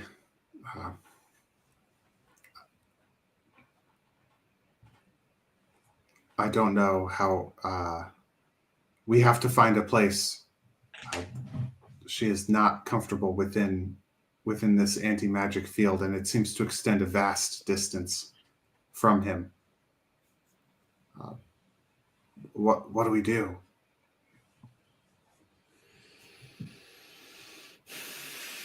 Go sleep. Get those hit points back. It's too late for that. Well, that was the previous night, wasn't it? Nope. This is all the same night. Okay, yeah. Inkatink will die if he doesn't go get some sleep. So Inkatink, You're gonna says- miss the departure date if you don't if you sleep for 8 hours. You can use. well, hit he's die. at least Yeah, you can- got to get some rest. You will could get a hit short die, and rest. also, you can have some acolytes carry you on a litter or something for 8 hours. Touche. Yeah, Anyway. actually, this is the other thing that Diamondback needs to do. Diamondback's not going to sleep tonight. He's going to take a level of exhaustion if that's what it takes. So, sorry, real quickly, before you tell me this, Inkatink, are you going to go get some sleep? Yeah. Are you going to leave these two and go back to the place to get some sleep? Or Diamondback, are y'all all going to walk back together? What's happening? Inkatink is free to sleep in the Wizard's Tower. He's as a second in command of the Snake Clan. He's got quarters there. He's And got what are room. you going to do, Tal? Talad's probably Head back with them and then go to sleep in your quarters? yeah, probably. Okay. And I'm sorry, okay, Talad. so We tried. Maybe next time. He says, sort of like raspily, I guess. sure. So Inkatink and Talad, you go get your you all return to the city. You go to your different places. Diamondback, what are you doing? Diamondback goes and he goes up to the top floor of his necromancer's tower, and he prostrates himself before Arasanala. She is not there when you arrive. Is there any trace of her? My altar is there. Yeah, but this is not where she hangs out. This is your place, not hers. Right. You do Okay. know where her place is, but Oh, in that case, I go there. do you know what I'm talking about right now? Or I'll just describe. I believe we've discussed it before. Okay, great. So you go there. You find your way back to her. What's the word? Hovel. Den or something, layer or something. I don't know, whatever that word is. It takes you a while to get out of your tower. Not too long. 15 minutes. You go to the place that you know where you can access this. Travel downward. Go to her place. Excuse me. And you find yourself in what she probably would, maybe one of you would, laboratory or whatever a wizard's chamber is where they do stuff. She is not there, but you do know, sorry, she's not there, but you see that the room is lit with some torches and things. I prostrate myself there and just pray to her. You do so, and roll me a constitution check for your tiredness. And you're earnest, so we'll see if you're falling asleep when you should be praying. 12. That's good enough. It's 50-50. So you stay awake. You're not sure how long because you're in a kind of reverie, but a thing you have not previously seen happens. And as you hear a very quiet sort of grinding, very, very mild. And looking up, the center part of her kind of labyrinth, not labyrinth, her kind of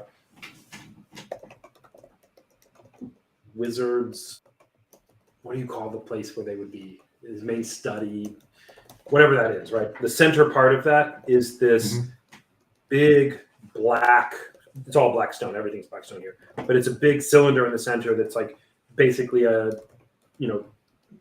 25-foot wide pillar.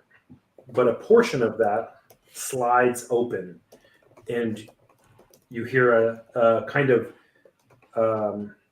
wheezing or rasping sound, and then Diamondback, come. I hasten to attend.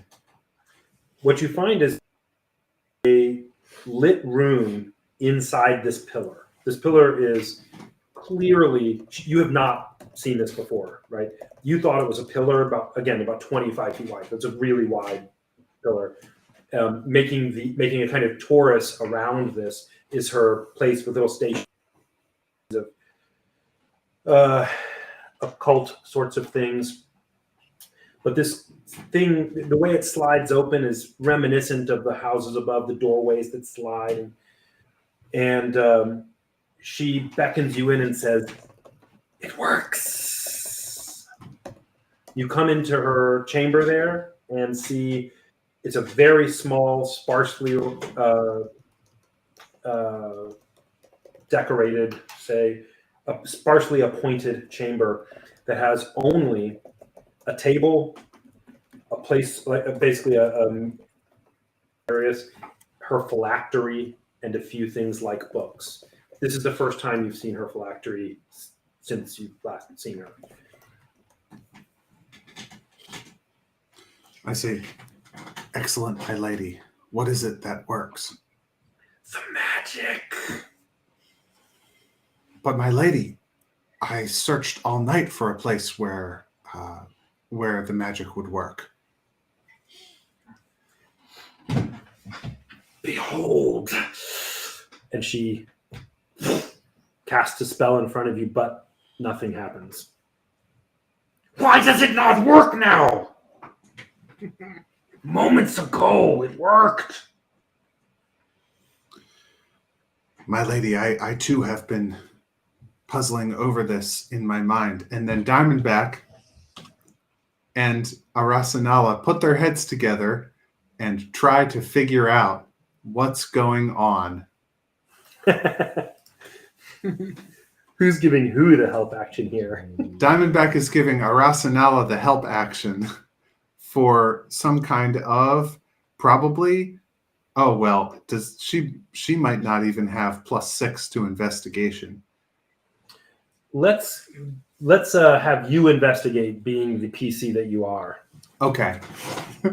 Roll, Yeah. roll with advantage.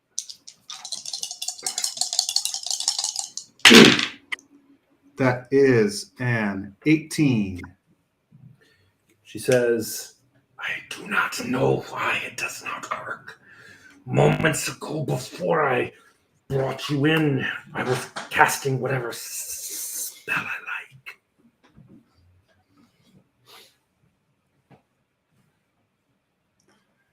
I too cannot seem to cast any spells. Since he arrived, I haven't been able to cast any spells. Not 5 minutes ago, I cast spells before I summoned you here. Just before Diamondback came in the room, Diamondback was not in the room. Matthew understands. That's right. Diamondback just rolled an 18 to try and understand. Do an experiment. That's what Diamondback thinks about doing. Well, let's try to do something we can repeat. My lady, well, I'll go back out again, and you cast some spells, and I'll walk back out, and then come back in, and you report. You walk back out to about where you were, and prostrate, and you can see her through the open door. She tries to do the exact same spell, and it does nothing.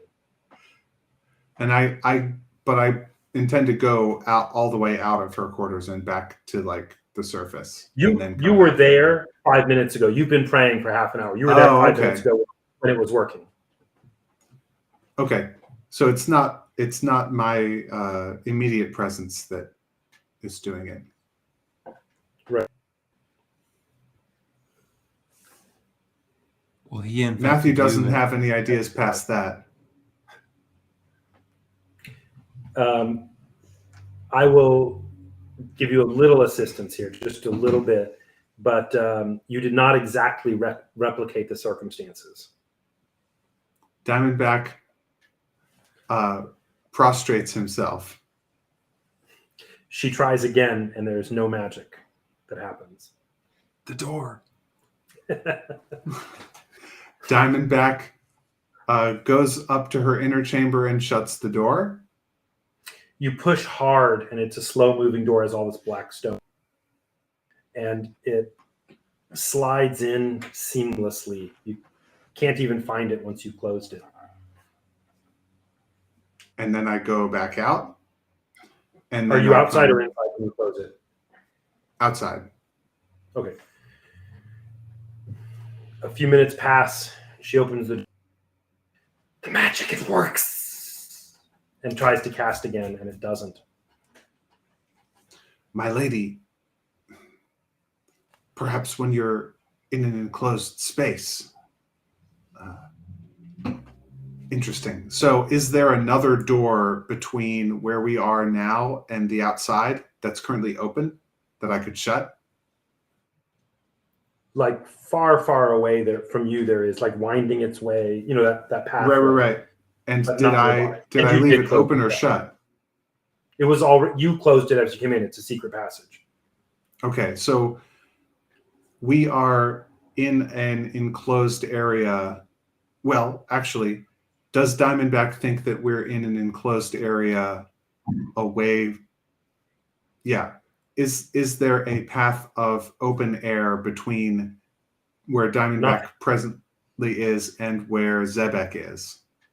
Diamondback considers you to be completely secreted away. Okay.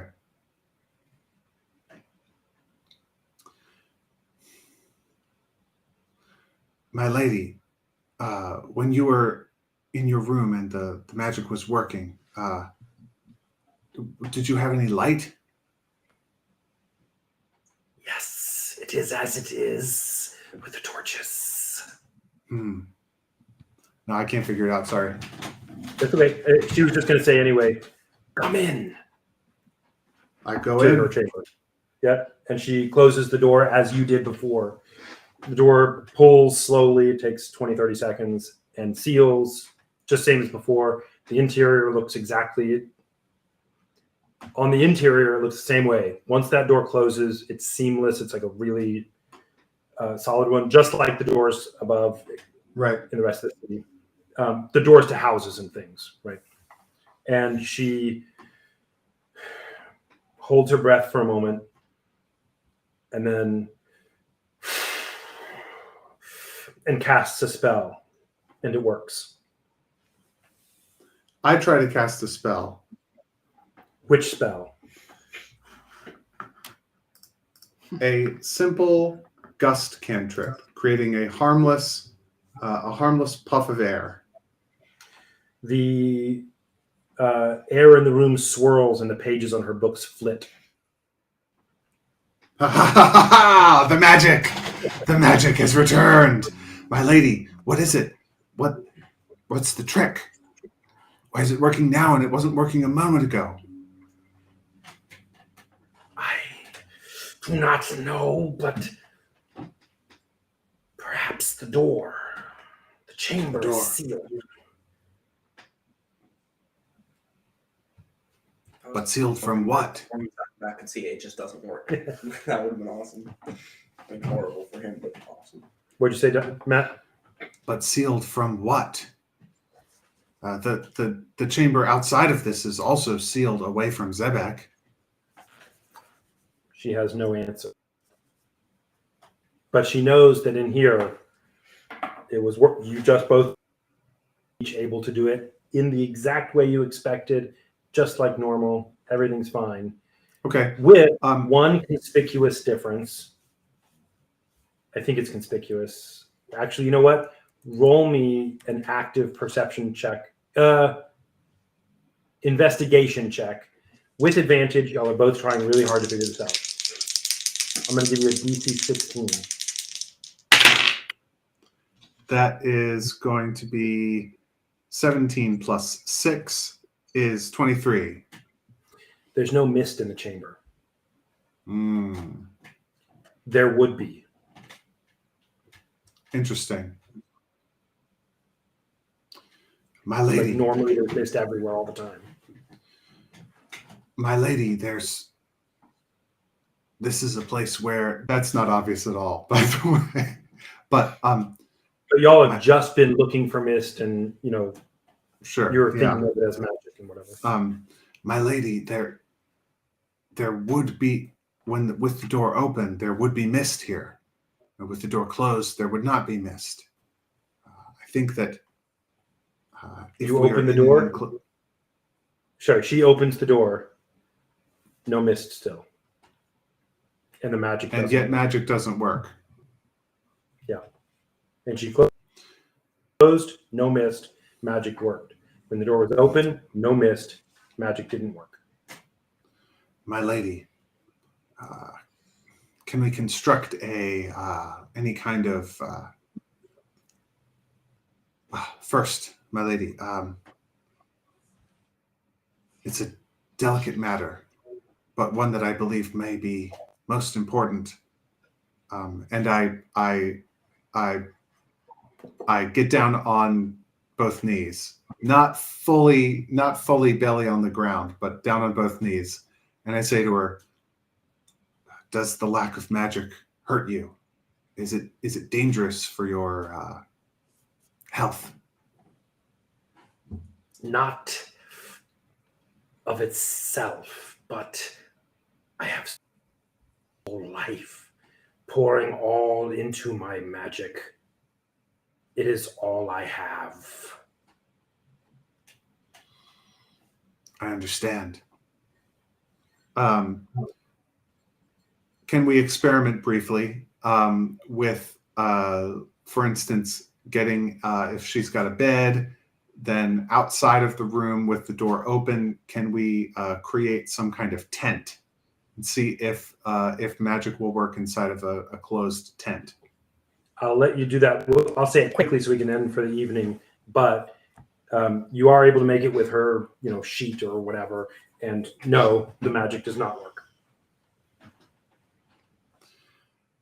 It's only the stone. If your friend touches it like the pants and the veil. Can we bring the stone with us? No, it's impossible. Does anybody have Tensor's floating disc? So that's where we'll end this episode. It is, y'all have been doing this experiment for a little while. It is now, Matt, although Diamondback might not know this exactly from where he is, but day is beginning to break. All right, we'll pick up here next time. We made it through that night. Right. Thanks. You can find out more about this story and the others, this story and the Starfall Collective at starfallcollective.com.